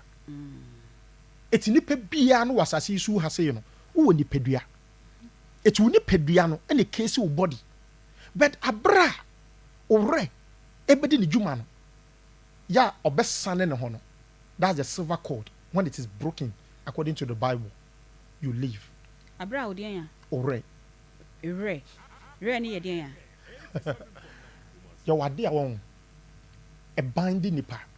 onoma e wo hu nyina okay nipa betimi atena ha se be ne re e free no ho pe asem bebre betimi ato no yi betimi abọ amwo wu kwa okay ore etimi fi ore etimi ho na ya na ka se me ho no yes it will run free him I see eti onipa no de nipa ene ba asase yi so ene ma nipadua na emom obi obedi ni dwuma yie no yesi we die oye nipa na emom oto wabra bomu na oye na yidi a yesi he osa wo bedi no asase yi so no wadane wo sa no ani to ye fro odasani na emom de odasani a wanhwe so ye no bese no no ma no yesi we die wato na bra bon dampan yesi we de oye ni a nipa a waye den wato na bra bon nam enti ye woni mpan these people doesn't care about anything. In the Bible, say on kofu one more, ye bomo ma e da bone, ye do mu twaso. E bia sembi ba besi, ni ye ku omu te say nwan. Ye di omu yi apaye e masase no. Eti se wonnim na so do ho kɔbɔ wo mu a, ombegu nu nyina wu abom. I see. Eti owuo ene nipa hyebre ene nooma no eboa. But owuo na wo de bewura mu no, ene hyebre mu nsɛm no. Sa wo bre so a okɔ. ɛna sɛ ɛnɔɔma bi bɛsesa wɔ abrabɔ mu nso a owuo tumi ba sɛ nneɛma bi bɛsesa wɔ abrabɔ mu a owuo tumi ba mepatwɔ mepɛ sɛ menya ɛhɔ no clearly sɛ me yɛwɔ me December 4th na meba no menim sɛ ɛda bi sɛ duru a that time no pɛ Nyankopɔn abɔdeɛ ne whatever it is no saa time na ɛwɔ sɛ mewu but metumi de me ho akɔdɔm obi metumi ayɛ biribi na time na nyame hyɛ maa me sɛ saa mmerɛ no na memfiri mu no yɛbɛkate ne short yɛbɛkate ne short because you were not at the right place at the right time ɛti ano no wo ne Nyankopɔn wontumi nka hwee because Nyankopɔn ahyehyɛ sɛ ebia kuro wei mede gye ba betum ɛti Sodom and Gomorrah deɛ ne Nyankopɔn yɛe wɔn mo pɛ sɛ ɔsave wɔn he let them live the time of Noah wɔn mo pɛ sɛ ɔsave wɔn ɔmo mo free asase no so ɛkɔ apom adaka mu because these are the covenant people ɛti Nyankopɔn ɔnyɛ ne nneɛma basa ɛnti wɔba asase yi so a wodi nkan wu ansa na wafɛfɛ foforɔ ɛno nti na nipa bia wohwɛ abɔfra bia ɔba asase yi so a ne home no ɛsesa ɛti ɛhɔ no no owuo si ansa na abɔfra bi wagye si ɛbɔ no kora mpo yɛ ne nneɛma bebree ansa na wakam anya nkwa wɔn bibi ɔtwe mframa no ɛyɛ and that is the original name of God where eti yɛ nananom sɛ ɔmo frɛ Nyankopɔn ano mo yɛ biribi a ɔmo si twɛ di ampɔn kwame ɛnsa adi nti na ɔmo frɛ ɛnsa na ɔmo agye so sɛ Yio which is the original name and the vibration of God in all creation. Eti oba asase yi so no the question is how far do you get in touch with God? Eti ohyebre ɛne wo nkrabea mu nsɛm ankasa no ɛda yɛ bɛwo no na Nyankopɔn asan ne bibia eti wo masase yi so ko okay wotwɛn wo bre okay angel ba ne behia ya wo to brebe eti season no and determine what you are supposed to do. It's even the exact time you were given no ya wo ba asase yi so no ɛno ɛna yɛ Nyankopɔn intend for you afi upebres nso ɛwɔ mo ɛde ɔmo yɛ wawofo eti the question is yɛ ho sɛ wei na Nyankopɔn ɛde ma nipa no na emom edin bɛn eti edin na ɔde bɛto nipa so no ɛna ma ne kra no ɛyɛ din eti tete bere mu no sɛ yɛwɔ abɔfra no ni 8 days a yɛnto ne din aden yɛhu ne sɛ ebia or pass on this earth the same thing happened to Jesus Christ yɛtwɛn for those days so the biblical way of interpreting things is with our culture our history ɛne ɛkwan a yɛna nam no mo fa so yɛ ɔmo nɔɔma eti sɛ wohwɛ nɔɔma mu yie nipa bi a wɔbɛba asase yi so na wodi udwuma biara no woyɛ nipa woyɛ ɔdasani anaa woyɛ nimpan enti sɛ wobɛyɛ nimpan de a sɛ biotafra kyɛ nipa bi abetumi abɔ watwene tumi bi abetumi abɔ watwene obi abetumi ayusu amanipulate system to obi wɔ hɔ ma wɔn ɔyɛ adeɛ bi ɔnne ne ho the body na kasa wɔ hɔ because another being can possess your body yes even Jesus Christ kan ɔyɛ sɛ otutu ahohom firi obi mu na sa ahohom ne kɔ no ma enya baabi ɛhɔ no nsuo ani antena because every spiritual being epe be nsuo okay because the first thing God created in the universe is water it you can heaven it means water there and ahohom nyina nipa nyina nsuo mu ne yanam abrabom ti na wo ba asase yi so a the first thing I would free mobile ma me hɔ no yɛ nsuo the amniotic fluid apai now usher you into this earth I see. And there's no way any being you also a spiritual being onfa nsuo any dwuma because God will never be at where there's no water. Eti the first thing God created send the bitime di dwuma in the beginning God created what? Okay. I say he created heaven and earth, right? But heaven in Hebrew is shamayim, which means sham mayim. Mayim means water and sham means day. It's okay say heaven it means water day. So in the Hebrew the original context no eno ti na mu esu bi se nipa ewu no okwa okotwa nsu eti yema ne hyentide no fa nkotwa nsu and it exists. That's the truth in the scriptures. I see. Eti me de me pese nka yegina hyebre ni owuo senkrabia ni owuo hoda aha nti afa na ye dwudwam enti obi a ye wo na ba asase so no odi nka ewu odi nkan wu ansa na wase aba nkwam waba nkwam ɛte sɛ deɛ wode aba ahyɛ asase mu no ɛwɔ sɛ pro na adepa na ɛwɔ aba no mu no epie alright ɛna wase am yɛhu sɛ yɛwo wa wo time ɛwɔ sɛ wodi free mu no it is established wode buy wode buy enti sɛ yɛka sɛ wei wakɔhyia ne kwanhyia wu a na saa ne kwanhyia wu no ɛyɛ ɔno ne mfomsuo bi ɛyɛ obi esan bi ɛyɛ obi na ne na swapo anaasɛ nyankopɔn nim sɛ ne mmerɛ na aso nti wɔ sɛ wɔkɔ number 1 so obi bɛwu a ebi wɔ hɔ a na yɛ nyankopɔn ɛhyehyɛeɛ ebi mu hɔ nso a na yɛ yɛ ankasa saa nipa na ya ne am yɛ ho kwan okay ebi nso wɔ hɔ no mu a na ɛyɛ adeɛ bi a yɛde ato yɛn ho so we have casted a spell on ourselves ya ni pedua ne de spell bi ato yɛ so ana obi na de spell na ato yɛ so your name ubisa me din okay your name okay can cast a spell on you enti wo maame ɛne wapa nyankopɔn sɛ abɔfa we ɔmɛyɛ engineer na wa mma kwakɔfa din a ɛmfa engineer ho a wogiri sɛ de na besi wobɛyɛ saa nipa korɔ ne deɛ no enti you are going to swap enti nipa bebree hɔ no mo hyɛbrɛ no mo nkrabea no ɔma mo na asɛ no enti titibire mu na asa na yɛbɛto din krampo no yɛdi nkan kɔhwehwɛ they go to make inquisition send your soul mo Yesu Kristo come we make inquisition how much more you say we should din ansa na yɛde ato abofra no ade ade no bɛyɛ na asase so ɔyɛ obi a wɔ sɛ ɔyɛ ebia presenter ɛwɔ sɛ ɔyɛ sei ɛhe fa na kra no pɛ because from your date of birth in your house I'll be able to tell you where you love to stay. I've never been with you, but from your date of birth, it's very simple to know what you'll be going through this year, this month, today, and every moment of your life. How is this possible? Nyakopon na hyehyɛ to no. Bobi o hɔ ma won, sebre mu nsɛm a wo so enjoy no. Na ne maame mu so di din bi ato ne so. Na restrict no from manifesting. Okay. It's a din na yɛde to so no. How is it spelled? That's the spell on you. It's a spelling. They are casting a spell on you. They are to so. Enti ewoni bi wɔ hɔ no ma e din na ɛda wo so do create me asesa woni ama bi. Ɛna wa yonko fa bi, ayonko gro bi. Enso etimi esesa uwo mre no ma okofa uwo bi eni kwan se okofa. Se ne ka ye na. Okay. Me fa ne se ya hyehyɛ se ne. We e de ka we e kwa kowu. Woni mo. Ɛna akotena mu bi. Ɛna asemosi. Ɛda na obey. Something has to happen. Are you getting it? Ebia ene eye eda e wo se odwin sika ho. O transact, wo ye normal. Wa anya ne sa na de kwakoya de foforo. It is can ba bisi wachi de bia na hia. Ene ana bosumi we eni kwan so oto ade because your oboso afi bi wo ho no ma nipa. Wo ti wiase mo a according to your destiny, you shouldn't buy anything new.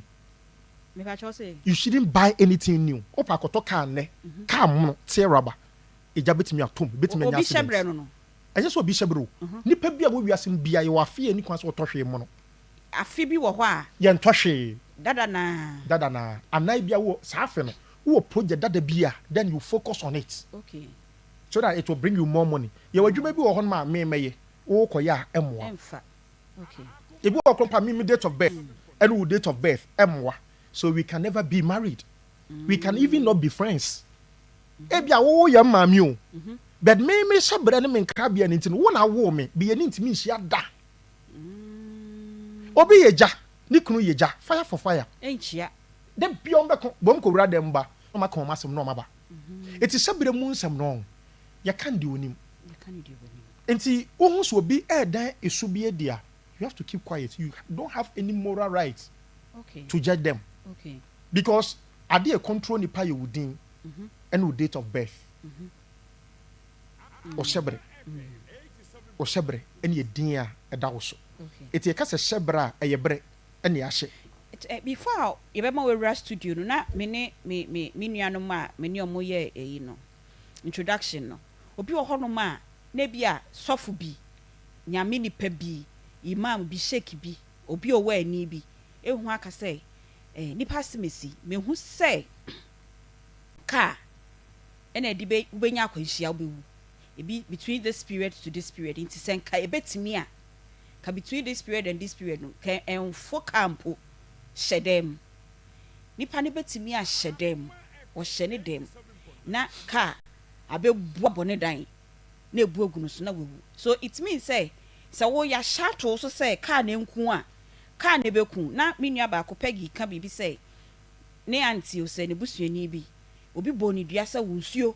ene beku ene me nkwafo no akotwa nsuo ne nsuo afa me enkokɔ nsuo a wo hore firi konkomu no nsuo no pa no e ma ne wi enti se ye kato so se ya ne beku a eno a ne beku hwitimi ntesa ebetimi asesa okay the woman say ebia owo bi eba ba odwumadi nso wutimu se wode won saso bibim akoy se ebia yaka kire se adwuma mu ha sei sana celebrate you okay or your presenter also making sure yourself presented from this time to this time but osha o colleague bi ebia oyare wamba ba won kwane de available personnel obetimi atene mama no so wo sere adwuma wura ne manager any programs manager no mu nyina they will accept it the same thing applies to nipa okay ye betimi a hye se o ba bewu o twe won se ne me nkwadwuma mu no doesn't mean you not die nemu ade bi ebesi wo wiasem bia wo na kade the kala kade a ade kro no apede ene ne chiwade okay it is a oso dae unya vision unya prophecy a sa prophecy no empaibo ntimi nsesa hwe it's a unim eye atro bi a won nipa bi aya on se o kan tresem na Yesu Kristo ene ne suafo na asem bi si asem ni si yen na papa ne ba no etwa de ne ba no abrewom that is Matthew chapter 17 verse 21 when we say Bible bebre yam no kasa se yen udu verse 20 a 21 nim bim ni aba 22 why it is a hidden mystery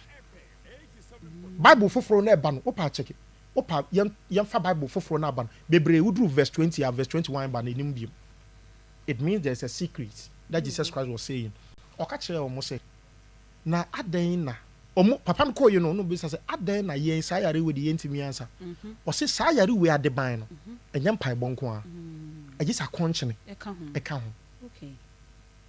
eduru me bi na Yesu Kristo betima ka say wani no nte oye den otamtesu no de franwea no de ye den e ka ani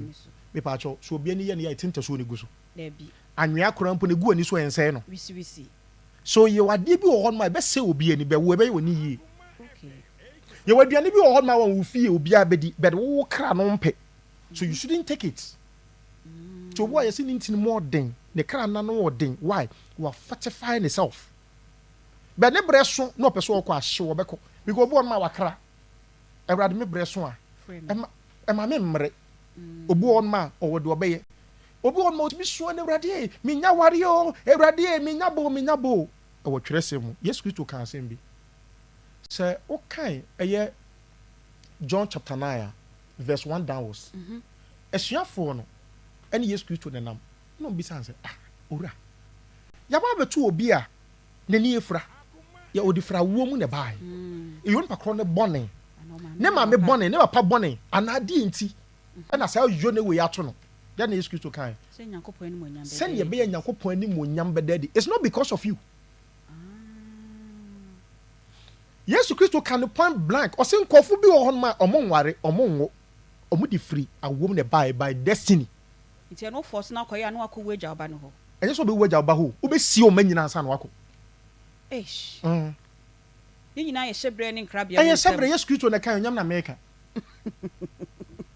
also some people also for some eunuchs they were born so from their mother's womb yes for some it was man that made them so obi so ma ware a wonyanya enya nipa na ye ne sa wa o de aware bai o de awo ba obi so atena ne no ma so na ne sese ne sa ne hyebre ne ntimi override di obi so aye no so anaje sese nipa no so ye ho akade enu nti ne se akade etu o ma me se efia ha se aduane e wa he nyina hye wo nsa na wa nkodi a kombeku eti wa se wo na regulate but se aduane nso go medi ne fufu asambeto eti wo na wo so regulate anopa we medi we awia ebia there be me per brunch me ni breakfast I wouldn't take the you can't say lunch, but I want in between. No, I can't pay brunch. Oh, me do in kwa Debbie. It drain me regulate it because I want this, I want that. Then you sustain yourself because enra na ye din komobi. Okra bia obasasi so ni Nyankopon ema wo insurance and security. Ti e ba ya enuamo ya o maba mu nyina e wa ade bi o mo yo. E da no mo yo mo ton nuru. Enro na ye de ade ye nya free hefa enuyam ene haban mu. God gave man insurance even if you want to make inquisition anu aduru because the enti o mo ton we nyina ye den e ya de. Okra na obasasi so nipadua no betimi anya ya de obetimi awu. Why? It is quite best on a befa obey. It okay. Ezekiel chapter 47, verse 12. I will say anything. Ye near the abano. Near for her hand on your day and say a day. Yari. A day. Yari. She cast me a friend day. Yadi. I said, Yaudi. I see. I did be about the Yaubia. A yadi. Obuane yadi a bottom. She him. Okay. Obiso yadi a casatenting. Okasasa. Obi so yade nyina yetipae. Obi yade ne se osonda ya wonkai. Eti saa ya wodie we nyina no. Na brofo kasem ye frɛ no disease. It means you are no more at ease. Disease. It put you at ease. Yes. As am why you restless. Eti ye ka sebre enkrabia ene owua. Wo bre no so a wo bewu bia no so a wo se wo kɔ no wa ankɔ a bibitimi bɔ because Nyankopɔn setena ha wo se kyenkyena you onkɔfo bu a on according to their date of birth or the name they carry they can never in their life get destiny helpers from their family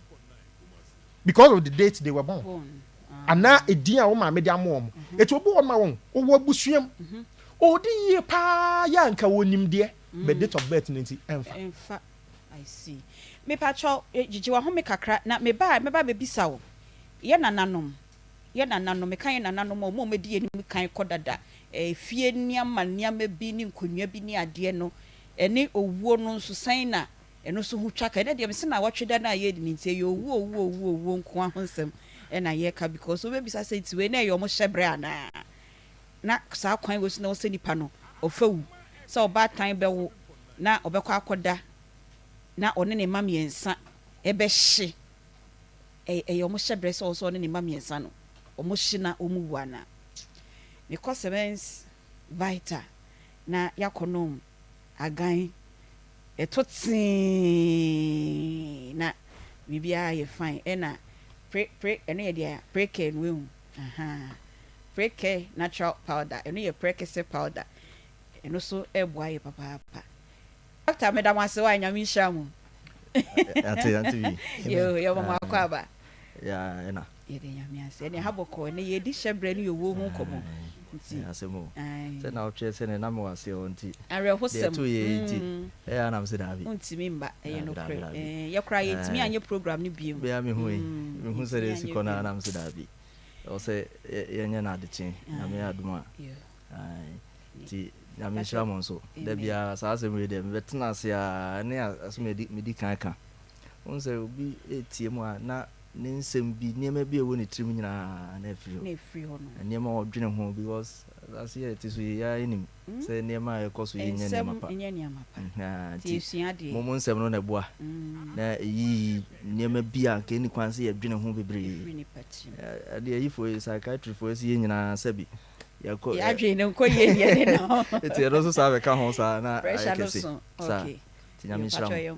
yo weda CP na ye de ntia so nko e de free Pimsign Company Limited Dr. James Amoa na pamfo ho e de bro bia wo hwe ni bia wo tie bia se sa edura ye ka ho asemi e ye dura ye frɛ no Semens Vital Herbal Mixture and then the capsules na fe Precare Natural Powder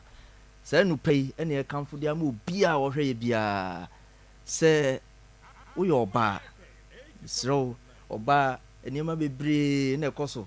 Nyankopon nimdie mu no se de osibo ni nipadua no ti David hwe nipadua no se de esi na adwuma fa se de apena moje di afurusa ne na niema ma se bi bosome na omuko mfikyire ni ade no ɔhwɛ saa nneɛma no nyinaa na ɔse nyankopɔn woyɛ me ma ne yɛ hu ne nwanwa nti ɔse man is fearfully and wonderfully made nti sɛdeɛ onipadua no si teɛ no nyankopɔn nimdeɛ mu no ɔse bosome biara for 21 days to 36 days biara wɔ sɛ ɔbaa biara kɔ mfikyire na ɔbaa no wobɛkɔ mfikyire no deɛ na akɔyɛ nneɛma bɔne bi a anaasɛ mogya fi bi a ɛwɔ mu na ɛwɔ sɛ ɛba abɔnten sɛdeɛ ɛbɛyɛ a wobɛnya fresh nipadua na wode atoa so bosome a ɛwɔ w'anim no na meka sɛ ɔbaa bi wɔ ha a afe nie mfikyire wɔnkɔ obi da obi nso wɔ hɔ nom a bosome mmiɛnsa ɔnkɔ obi da nti ɛyɛ na mebusa sɛ ne saa mogya fi no a nyankopɔn ayɛ ne sɛ nka wɔ sɛ ɛba abɔnten because sɛ gye sɛ woatwa bra ɛna saa mogya no ade no nyinaa tuo bɛtwa anaasɛ woafa afuro meka sɛ ɔbaa yi 20 something ɛbaa ɔno a ɔntwa abra ɔno nso a ɔmfa afuro ɛnso ɔntumi nkɔ mfikyire ɛti wobɛhu a yɛfu sɛbi sɛdeɛ afu ayɛ nkapu ne ne yɛde nam hɔ ɛnti saa ɔbaa no ɔyɛ yi a ɔpia bɔnten a gye sɛ ɔde ayi ɛnka ne belt bi ne yɛfrɛ steam belt ɛnɛ na ɔde mmia no mu ebi nso nneɛma bebree na ɔmode hyehyɛhyɛ mmia no mu a sɛdeɛ ɛbɛyɛ anafu bɛyɛ flat mepaakyɛw saafoɔ no nam ne wo kasa na maka kyerɛw sɛ adupa no aba ama wo sɛ wobɛtumi anom na saa mogya fi no nti abɔ ntoa wɔ mu a nti da bia no wafu ayɛ kakraka nti wohyɛ atadeɛ bi koraa na wofɛre anaasɛ woyɛ yi no tɔ aduro no tɔ agan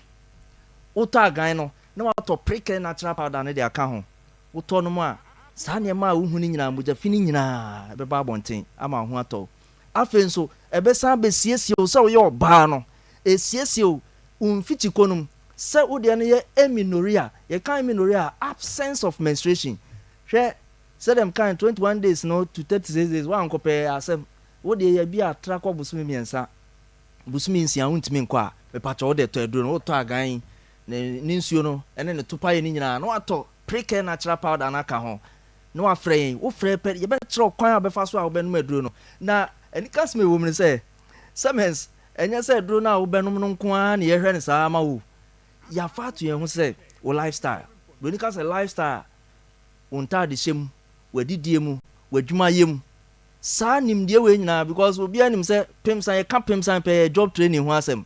obiara nim sɛ yɛkyerɛ nnwuma enti yɛnim kwan a yɛfa so kyerɛ wo anaasɛ yɛne wobɛkasa wadwuma a woyɛ no ebi a meka sɛ wo deɛ no mfitikɔ no woyɛ a ɔhaw ɛwɔ m paa no yaw ɛwɔ m broni bɛka sɛ dipsinoria no anaasɛ anidane no saa dipsinoria no ɛbɛyɛ dɛn ɛna watumi anom aduro yi ama saa nneɛma no akɔ wo ntade hyɛ me bi a na wɔ ɔhaw bi wɔ hɔ woyɛ baabi a wotaa hyehyɛ sɛbi nylon panties a saa ɔhaw yi yɛbɛtena wo so nti saa nneɛma wei nyinaa nimdeɛ wei ne yɛde bɛboa wo no nti wonom aduro no yɛsan de wei ne ka wo ho no ɛnoa no no na wade wo ho afei so woyɛ no firi hɔ a obi deɛ menorrhagia no ɛkyerɛ sɛ saa nipa no ɛwɔ irregular menstruation nti ne deɛ ne nsisi so yɛ because ɛhyɛ ase a wobɔ so obi deɛ ɔsɛ me deɛ na mekɔ nanso obi si nanwɔtwe me deɛ no ɛbaa yɛa sia deɛ makɔ na mmienu na mmiɛnsa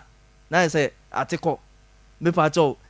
nomaduro no tɔ agan no cement vital herbal mixture no obi wɔn so ane deɛ ne heavy breathing paa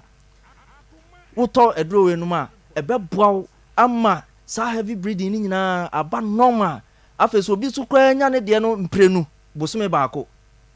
ɛno nso ɛba saa na ɛyɛ ɔhaw kɛseɛ paa ɛsiane sɛ wowɔ issues wɔ hormones no mu ebi a wodeɛ no yɛ utilizing hormones anaasɛ follicle stimulating hormones anaasɛ wodeɛ no yɛ prolactin saa nneɛma wei nyinaa no ɛduro wei mu na abɛnya no because wonom prickle no ɛde aka agan no ho no ɛnoa no no bo sɛ ama nneɛma nyinaa yɛ kama ma ɛwɔ ahemfie hɔ afei so obi wɔ hɔ no ma ne deɛ no ama natenka te kɔ low libido ate bi yɛ wo feelings a yɛka ho asɛm yi sɛ ɔyɛ ɔbaa na sɛ wonni feelings ɔno ansɛ ɔda wo saa sɛ du fɔkyeɛ wowia no abisa sɛ ɔhwehwɛmu koraa sɛ wonni feelings na wonni atenka wonkɔ heaven nti ɔsa ya wonya feelings kakraka ho mene ne yɛ adwen 100% ɛne sɛ wohu sɛ nyankopɔn so ɔbɛma kwan da ababaawa ho ɛyɛ afanu mu mmienu nyinaa na ɛwɔ sɛ saa dɛn na ɛwɔ saa deɛ no mu nyinaa munya na ade ɔda hɔ saa du timkagya sɛ du fɔkyeɛ wontumi nkeka ho bankye da hɔ ɛbɔ Urian Obusa Mira where it is you know, a man de premature ejaculation no. Pepe. There be a come here what memanity. Be mano, most modern will be also a sebi now say I will say sexual weakness on the part of female no back on. Me pacho e wo so no maduro duro no betime siesie wo ama bibia kama de ama wo afi wo sisi ye ka sisi ho asema me pacho untimi nyi agan frim ye say wo de an so kwa okoto nsuo no no ato capsules ne de aka ho na afi wa frɛ ne anu adi nkomo eniema wo akire bia ye bebie de ama wo ya ka kire se wo adwumasem wo adidiem unum untade hyem ni nyina ye be kire aka ho ama eniema ye kama ma wo ni nyina so beto aduro no afa ye numbers no no afrɛ 0244 718 557 0244 718 557 and now says 0241 604 702 0241 604 702 na me sorry sukra na me jama Dr. Yonga to aso no hwe obi wa ne de ne hemorrhoid koko anase piles din mi enu nyina the same me pacho me control say sa yare we ma betna ha ka me san sisu biem say obi a nani so ye no sibisi nye koko obi a niam bi tuatua wanim either say skin tax anase hyperpigmentation apart from sabi ye to ena either say internal ukoja na moja di akire anase wo ha no so rectal prolapse sabi na kokobu yiba eno na efre no koko apart from that niam bi tuatua body hu ba bia na nye koko obi say na me no medro na ni nyina titigu ye eniema pi skin related issues say when na you wiswisia either say infection and I say when your friends high blood pressure any diabetes no diabetic retinopathy ebetima kan wani am wani na yo sa obi so anya gonorrhea and I say chlamydia when ya gonococcal conjunctivitis and I say chlamydia conjunctivitis to pusanani enye no ho asem ne no ka no na emom se wo de na ekoko a enim se koko pa hemorrhoids pa me pa cho no maduro no account sisi ama osisi o ya no maduro no wachi bremo ye o ya dendenden aduro na wo no e ya agan Semens Vital Herbal Mixture ene Precare Natural Powder to be no na bibia anye kama ma be jare de akarama doctor wa yemfa mema na de enso kakra nso so ene na mema nim so ma fa mo ho adi se doctor itu o kan no be me bitu so afa no ho adi no ayire no ho na o point na yire ho akosu ayire ho na tie ni ye be ma won so die ni Bema bia why sexually weak, when you're sexually active, why you're sexually deactivated, uhia guy. And I'm saying a draw way say no, and it could have nitric oxide,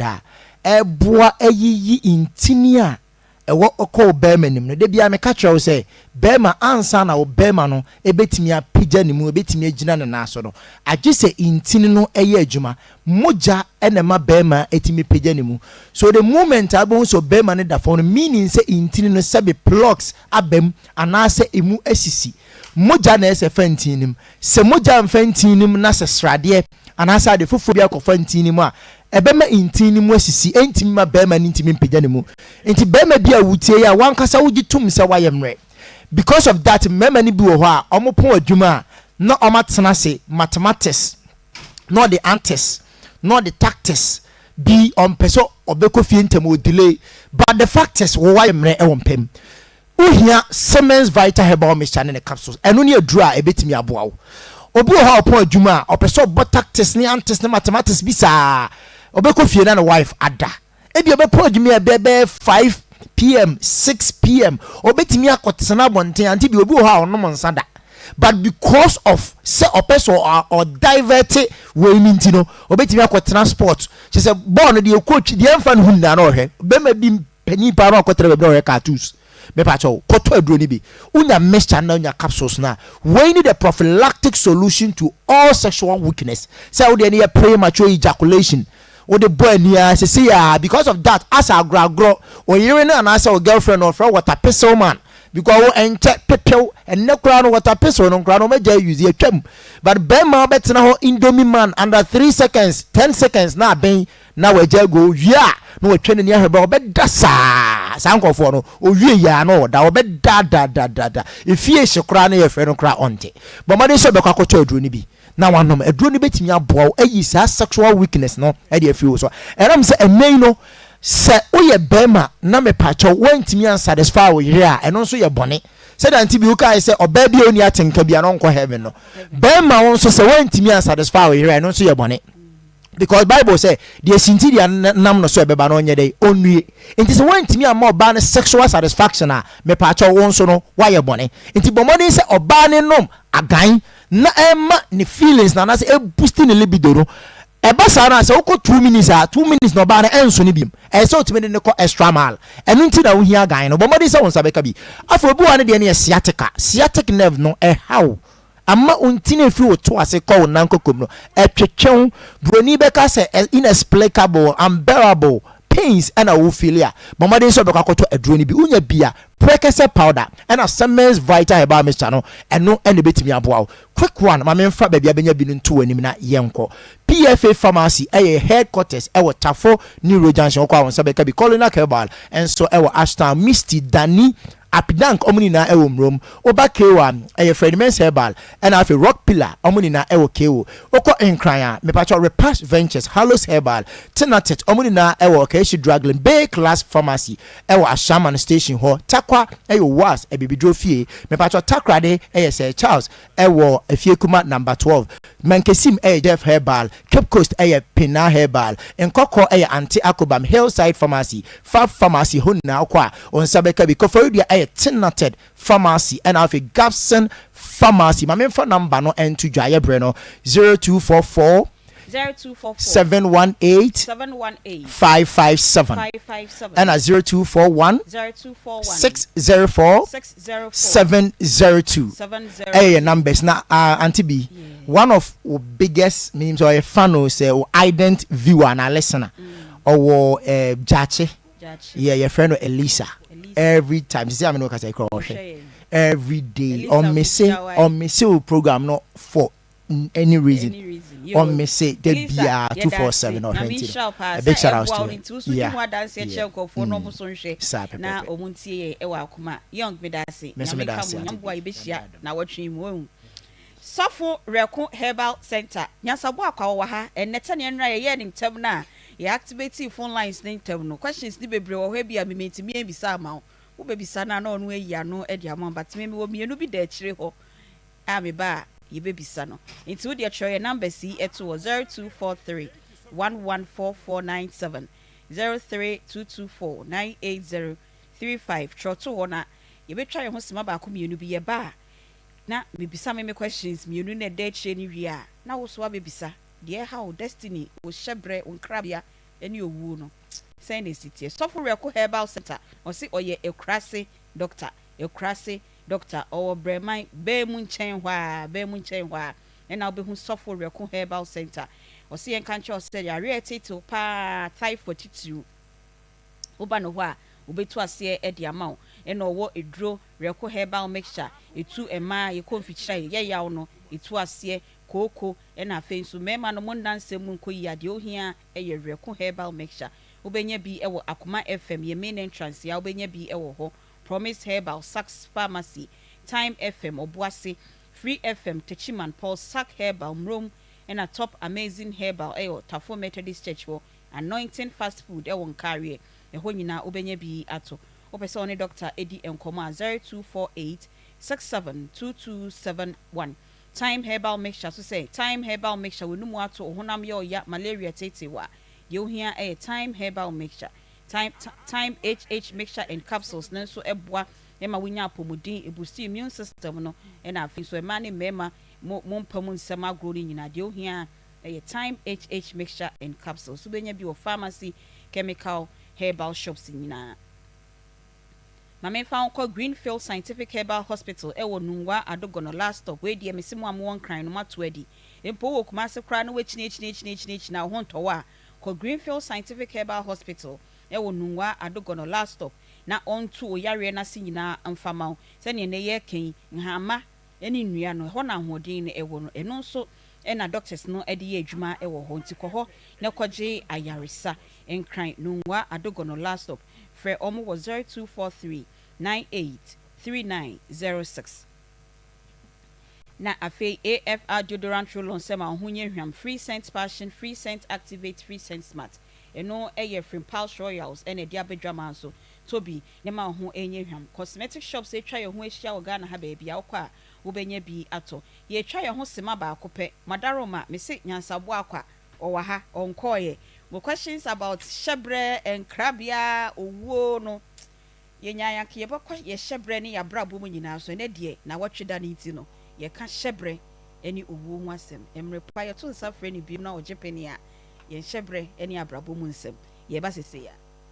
ebia ye fa the concept of marriage now kofa brofo aware wedding nisi bi omoye no na what say bibia yes enti we are digging deep enti ubisa se hwan a me obi a me botaye aweye bremu ne se ye behunu nyankopon trimu po ade fa nipa bia ana abode ana omman bi hyebre ene noma ahinta ho omman bi hyebre omman bia ni hodmo a e hodmo kwa okay enti ye ka se omman a yewo oman bia no ewo ne nkyekyereje ekwan a ye fa so edi dwuma ene what is about to happen to the people as a nation enti ano no eba na se bibi ba beto a wa wudi so no you bear the consequences. It's not because of your personal character and bibi a ye keke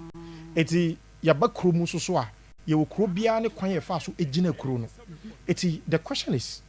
ade ne nyankopon e ma kwan ede ade no odi tumi no hye ni nyina twere se mo eti ede ade ne control afa enu abisa se wan kasa na oto no minimie no eye no krese ye wo bi e fra no hyebre okay ye won krabia wo ho na ye wie hefa ne yeko eti oman bi wa ha ufuru oman ni mu abekọ oman foforo ana ujumadi asa wa ha ene na wo ko oman ujumadi asa ye from asaman do which is hell. Okay, all right, ene yedi we ni besi heye na udi mi ra hyebre mu no eno na ewura ene a topic na menyanya we de sese de me no wara na ndam e ba ye show mine hyebre no kra ye no wara na ndam. Okay, mama that mean ya bema ya oni mako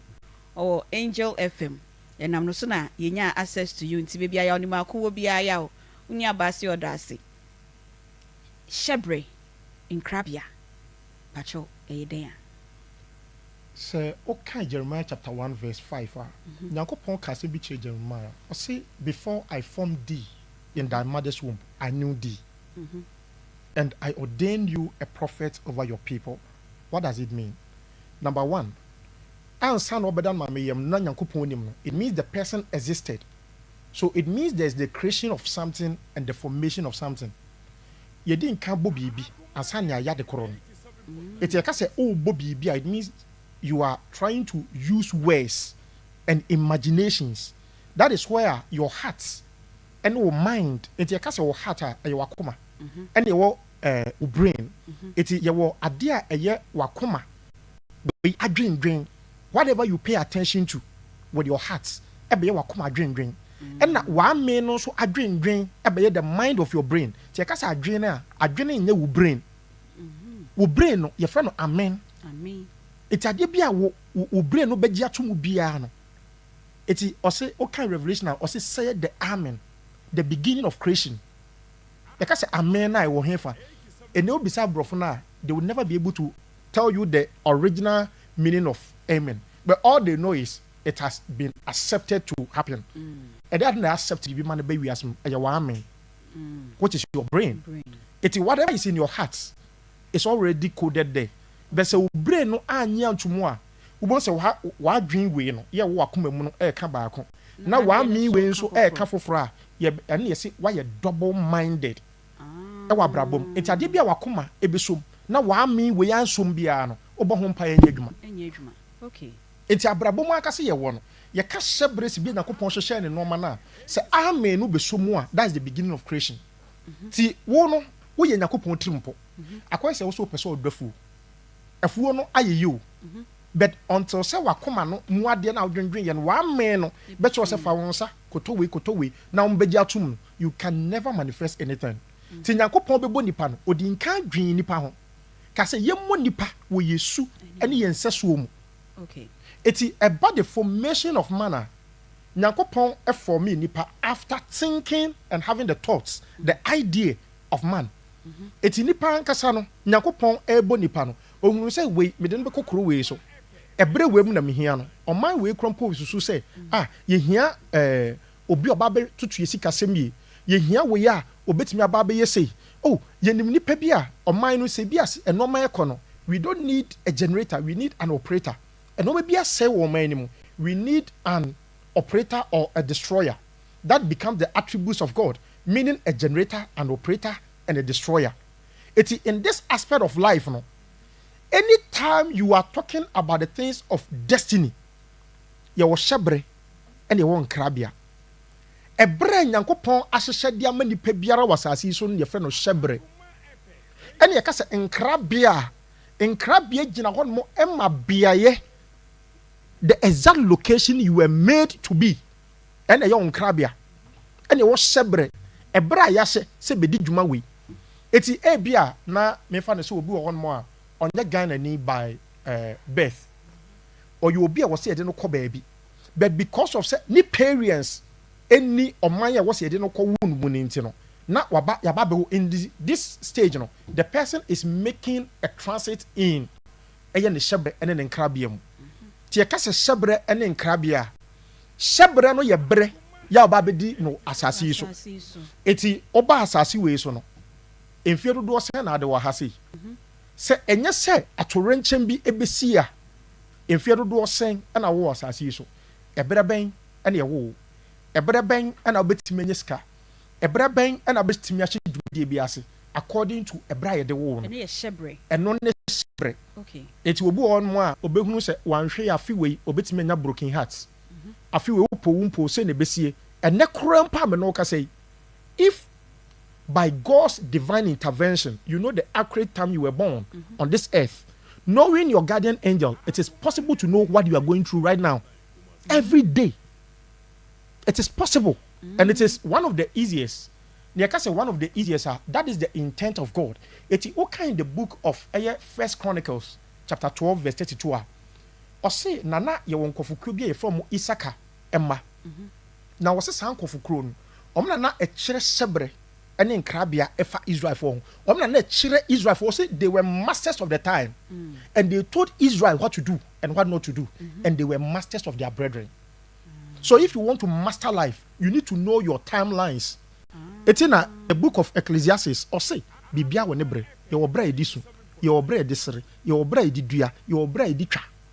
Eti ni pe bia wasase su bia no wo shebre. Enti shebre ne nkrabia no. Obi ayo say ka say hwan na eye panyini. Shebre nkrabia. De hin na eye panyin na say de hin na rule over which one? Meaning say what me question na say. De tia na say your destiny and your predestination. Shebre and nkrabia. What you say see When him say nya wan kasa ni de me hu say see Nya mi ankasa. Nipa nwu. O say Nipa nwu. Nipa bi nya sase so obewuda. Sa. Enti me hwa na wo hu mi amete he. De me hu ye nipadua. Okay, the old honey a dipedia, Miss Show me, but man near free me so pa no be coming once a very year. If you didn't know so me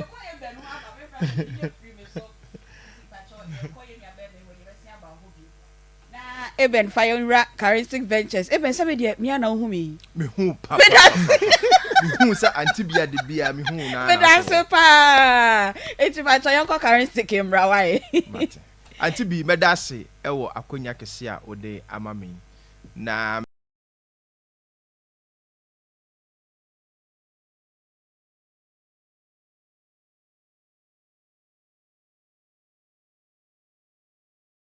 Nyansabo akwa ewa ha emre na cattle 3 no ye befa mo calls no but me wa question mienu mimi bisa ne wie pe na ya mama abam nyansabo akwa me bisa ba ko say obi wo hono ma say owodi ya ye kenyen na ono ane ne ma miensa na oma hye na omewu obi ne ma cat mi twifa won so na omewu eye omo hyebre ne say wo so ne ma ne nyina ekọ ana obi bone bi carelessness bi ene befa no ena 2 obi bewu a aya wo hu ana because obi betimi yewu na fe wote wa na ni passemesi wo bewu hu ya na because ne niam bi a na wo ye no I say obi ote ne kache bi ofro toto ne niam bi ye bi sei na je se hu ya na ena your ancestors enso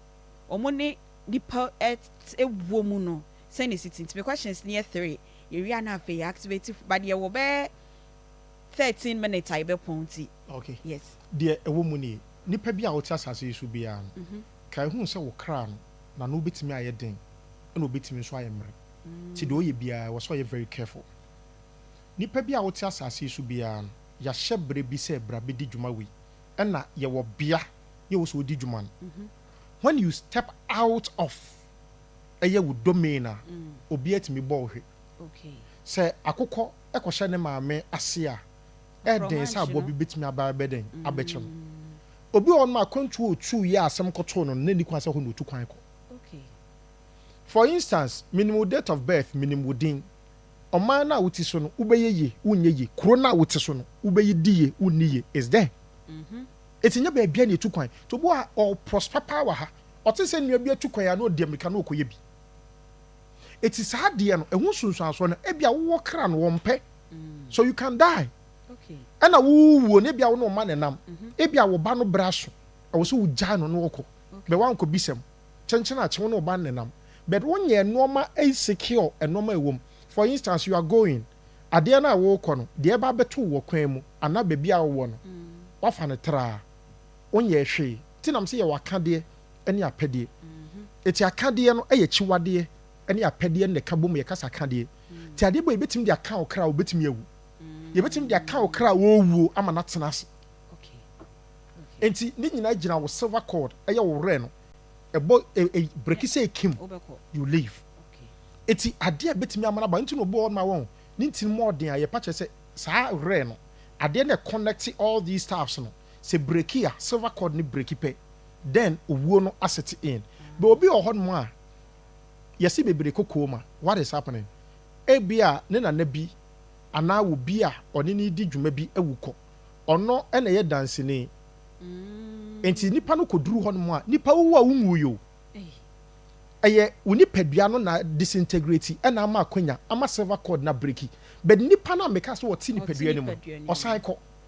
but wo ka Genesis to Revelation ɔse and Abraham died and he joined his fathers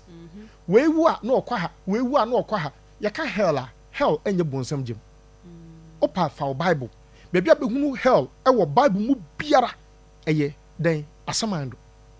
eti Yesu Kristo anko bonsam gem eti enoma ema nipa eti mi yesa de no one eni kwan so okọ ho no ena okọ ye bebi a wo se ogina eti nam ka se enkra bia no eye bia a wo betimi agkọ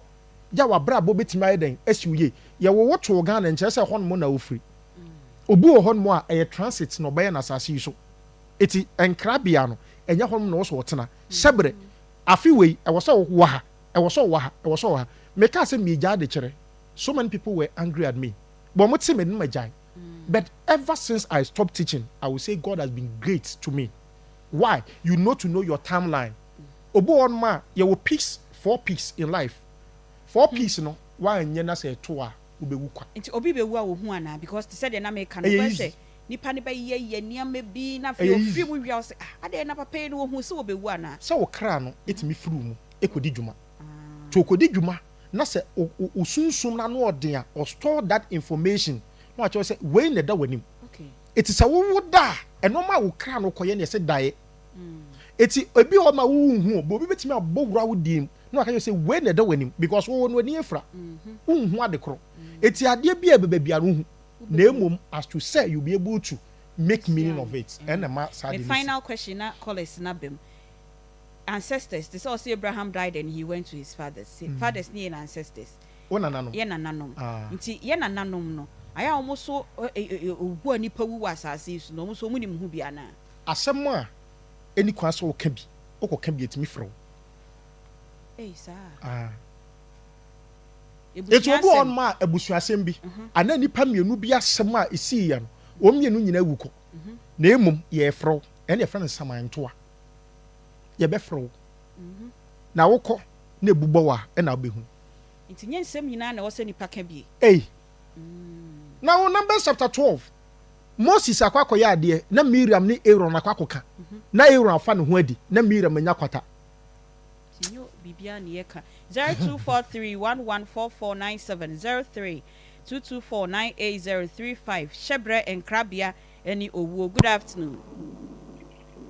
Good afternoon. Yo. Pat di baby akasefi. Mr. No big afona. Mr. Pepper and Abel top 10. Migani amao papa. Amao yetie o. Yeah, what kind of destiny? So sebre. And be a sebre. Because so biton ebia asota or the ayi. Ebia me amao Mr. Koton asota. Koton asota me dey encourage mama. Ebe dem me hu sebre say ebia we ana me koya Edabu ame. Ona tiri ma adwin kakra o, Aunty Bea. Adwin a ye nyina nsam tiri adwin ama wo me da ase papa. Good afternoon. Hello, good afternoon. Hello. Hello, good afternoon. Hello. Hello. Yes, but on radio na TV volume from why? Hello. Aunty Bea, good afternoon. Good afternoon, sir. So where are you? Nyame adomboko ba to di baby akasefi. Ba to akasefi he. Yo, ma already TV volume ni ko from Pacho. Oh, mo ti ho kwa.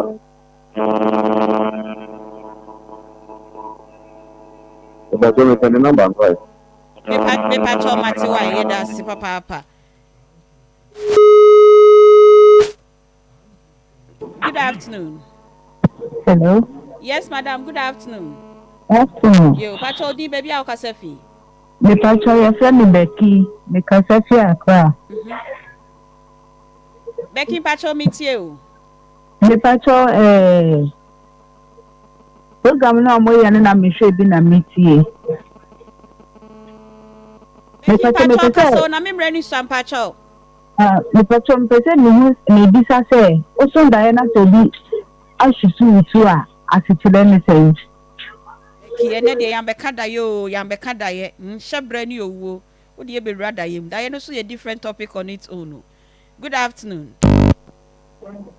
Hello. Yeah, hello. Good afternoon. Good afternoon. Pacho program na mpese me ba ko kasa. Yo, udi baby akasefi. Me Pacho me the voice me so tema. Pacho meet you. Yo, me Pacho me pese me bisa da papa me say asama na see me from the beginning there now so me bisa me say brother me onu no dey me dey kan we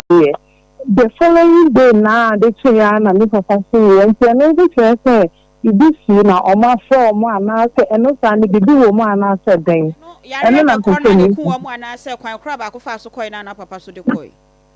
Daddy, me brother me dey oyare kaka ba me papa me dey na oyare e na mu na so ni dey bi fa ko enti enye say e bi aye bo na amani e anka ya nshira me kra me Pacho yo wati me asabo akwana kra we yi wa no wo dem akra but obe ansan why thank you. Good afternoon. 0243114497. Good afternoon. Hello. Good afternoon. Me Pacho my TV volume nim kofom. Yeah, me kofom. Me Pacho din baby akasefi. The same class me kasefi koko. Me Pacho kasa. The same you so from Pacho me any contact number. We are baby son so the better dry wine. Good afternoon. Hello. Hello. Yes, sir. Pacho di baby akasefi. Kasefi asim otuaso camp. Yo, macho me enti you. Yo, hello.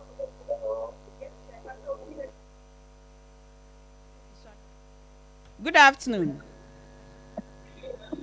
Hello. Hello. Yes, madam. Pacho di baby akasefi.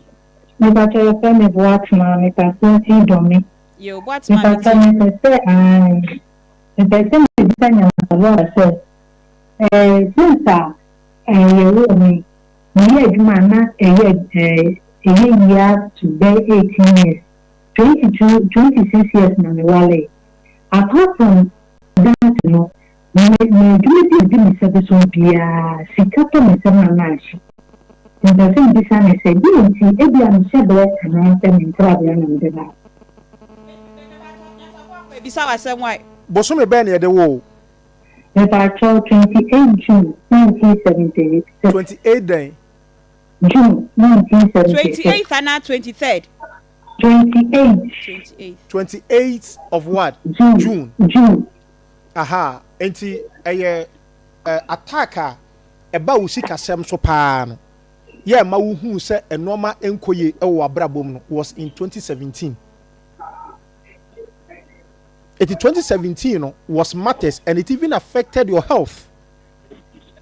It ya no na was a uhwehwem adekrontia sa according to your date of birth no sa no mani nyina ye den ekoso. It wo hwa eye afiwe that was January.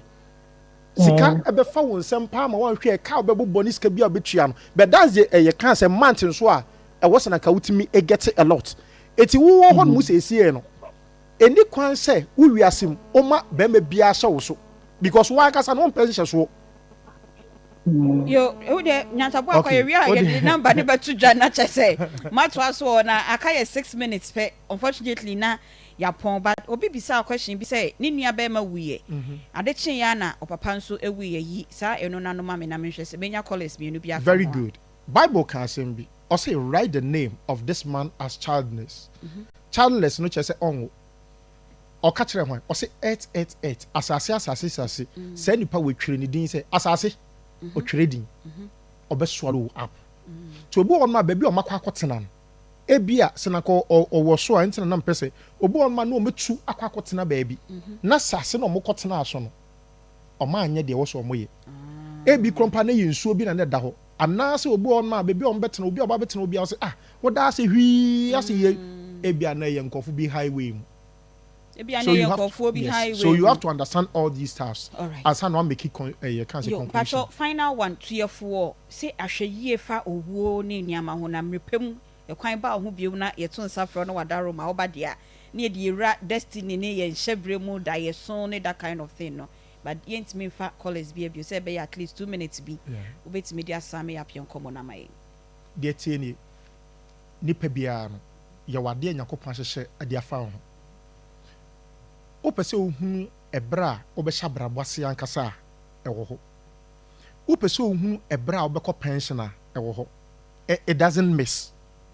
wo afia wanhwe ya aware gu obetimi aba ye wo afia wo so hwe sikanim ye wo afia obetimi aboka ye obi wo ho mani kwan se oye adwuma bi first caller ne kan sen bi wo se ase ohunu so bi ton ice water opese onu so ye den eton bi ye nya ne sa nya de obi ye bia na obetimi ye die and obi on ma ono kwan efie hon mo bia ampenasem so wo obi a ye wo on the 5th on the 14th and now 23rd of any month any year e wasase yi so fatu utirimu se wo fie utwumu time there's no way se wo fie ni ebeboa wasase yi so oh yeah 5th okay oh yeah 14th and now 23rd of any month. Your destiny helpers are not from your house. Abontin so for nko. Eti wan hwe abekwa kware obi. Abe o so npa kro no na ase wabrabo. But now it is part of you. Ye wo afi krompo bi wo hon mo a. Se wonim na so wan hwe wa ware ye be den ebegu. Sa ba wa ye ka na asem yo. So wa ware a na ko kan date of birth a. Na ka expressly ka meka kire ne say in the year 2015 she was deeply affected relationships. So you have to be able, and in the power to one more, the first thing is you have to make inquisitions as to why certain things are happening. Also programming. Or many I also say, oh, a few way, Saturday way, I was me expecting. This thing. Then you make a concise. And the pebebia, ujidi say, ubeti mi akwa hwem. O hwe na wa asore ya wo mu no. Sofo no ubeti mi ayesama wa. Pe achede ade enti on say so kan sem bi o se me nko di hunufo no ho no mokwa abra me mfa bibi nya de nko enti na Kristo ye ko bisa no hyebre ne nkrabia no asem sie o ma me ka bibi about destiny a pade fa che o ma me hyebre mu nsem no ye nka no kwa okay me tu obi afo nya sa de o ma me beka che obi antimi fa mo bra da I see it was so called so for on patch de mfa nkoma ni pa bia ye o so obetimi a kire obi a no enko no nchen kwa a transaction okay you have to deal with it, but it has to be from your heart. Any can say a year. Number to Jana, your production number into Jana will be free. All right, your production number is 0530 507 849 0530 507 849. Opesa woni nyansaboa kwa edi enkoma fresa number we na yemfa ne personal number emfama papa yeda se nyame hraw pa nim se enkomo no na edo so panso mre ne ye commercial interviews ni ti no yentimi anka ne nyina ba mrepem no ye besan akabio. Happy birthdays enkoma nuanom ye na yen sorry enne ye nana Madam Kate Opoku, retired educationist, enne wenya 75 years. Mama ye nyina grandma ne yefrɛ wo ye say happy birthday to you Madam Kate Opoku, retired educationist, 75 years ena enne wenya nyame onhraw na onye okese. De etoso mienu enkoma asafo maame Hana Edu nyame ukunu ene ye founder of Field of Souls Baptist Church, Reverend Maxwell Edu nyame ewo askwa ebe PIWC we efri ukunu ene wo mani nyina ho nti asafo maame Hana Edu nyame, happy birthday to you nyame nhraw na onye okese papa. Production team members Nanabila Kantanka, Spatus Kojosa Akodie, Emmanuel Owusuleto, Nanayaw, Oti Era, Oti Peggy enso enkamidin Eddie Beatrice Piogabra, obetimi afremi Aunty Bea, sorry na sports for na banyame ya adoma echina so yede nkomo foforo ebebrem yeda mu nyina amase.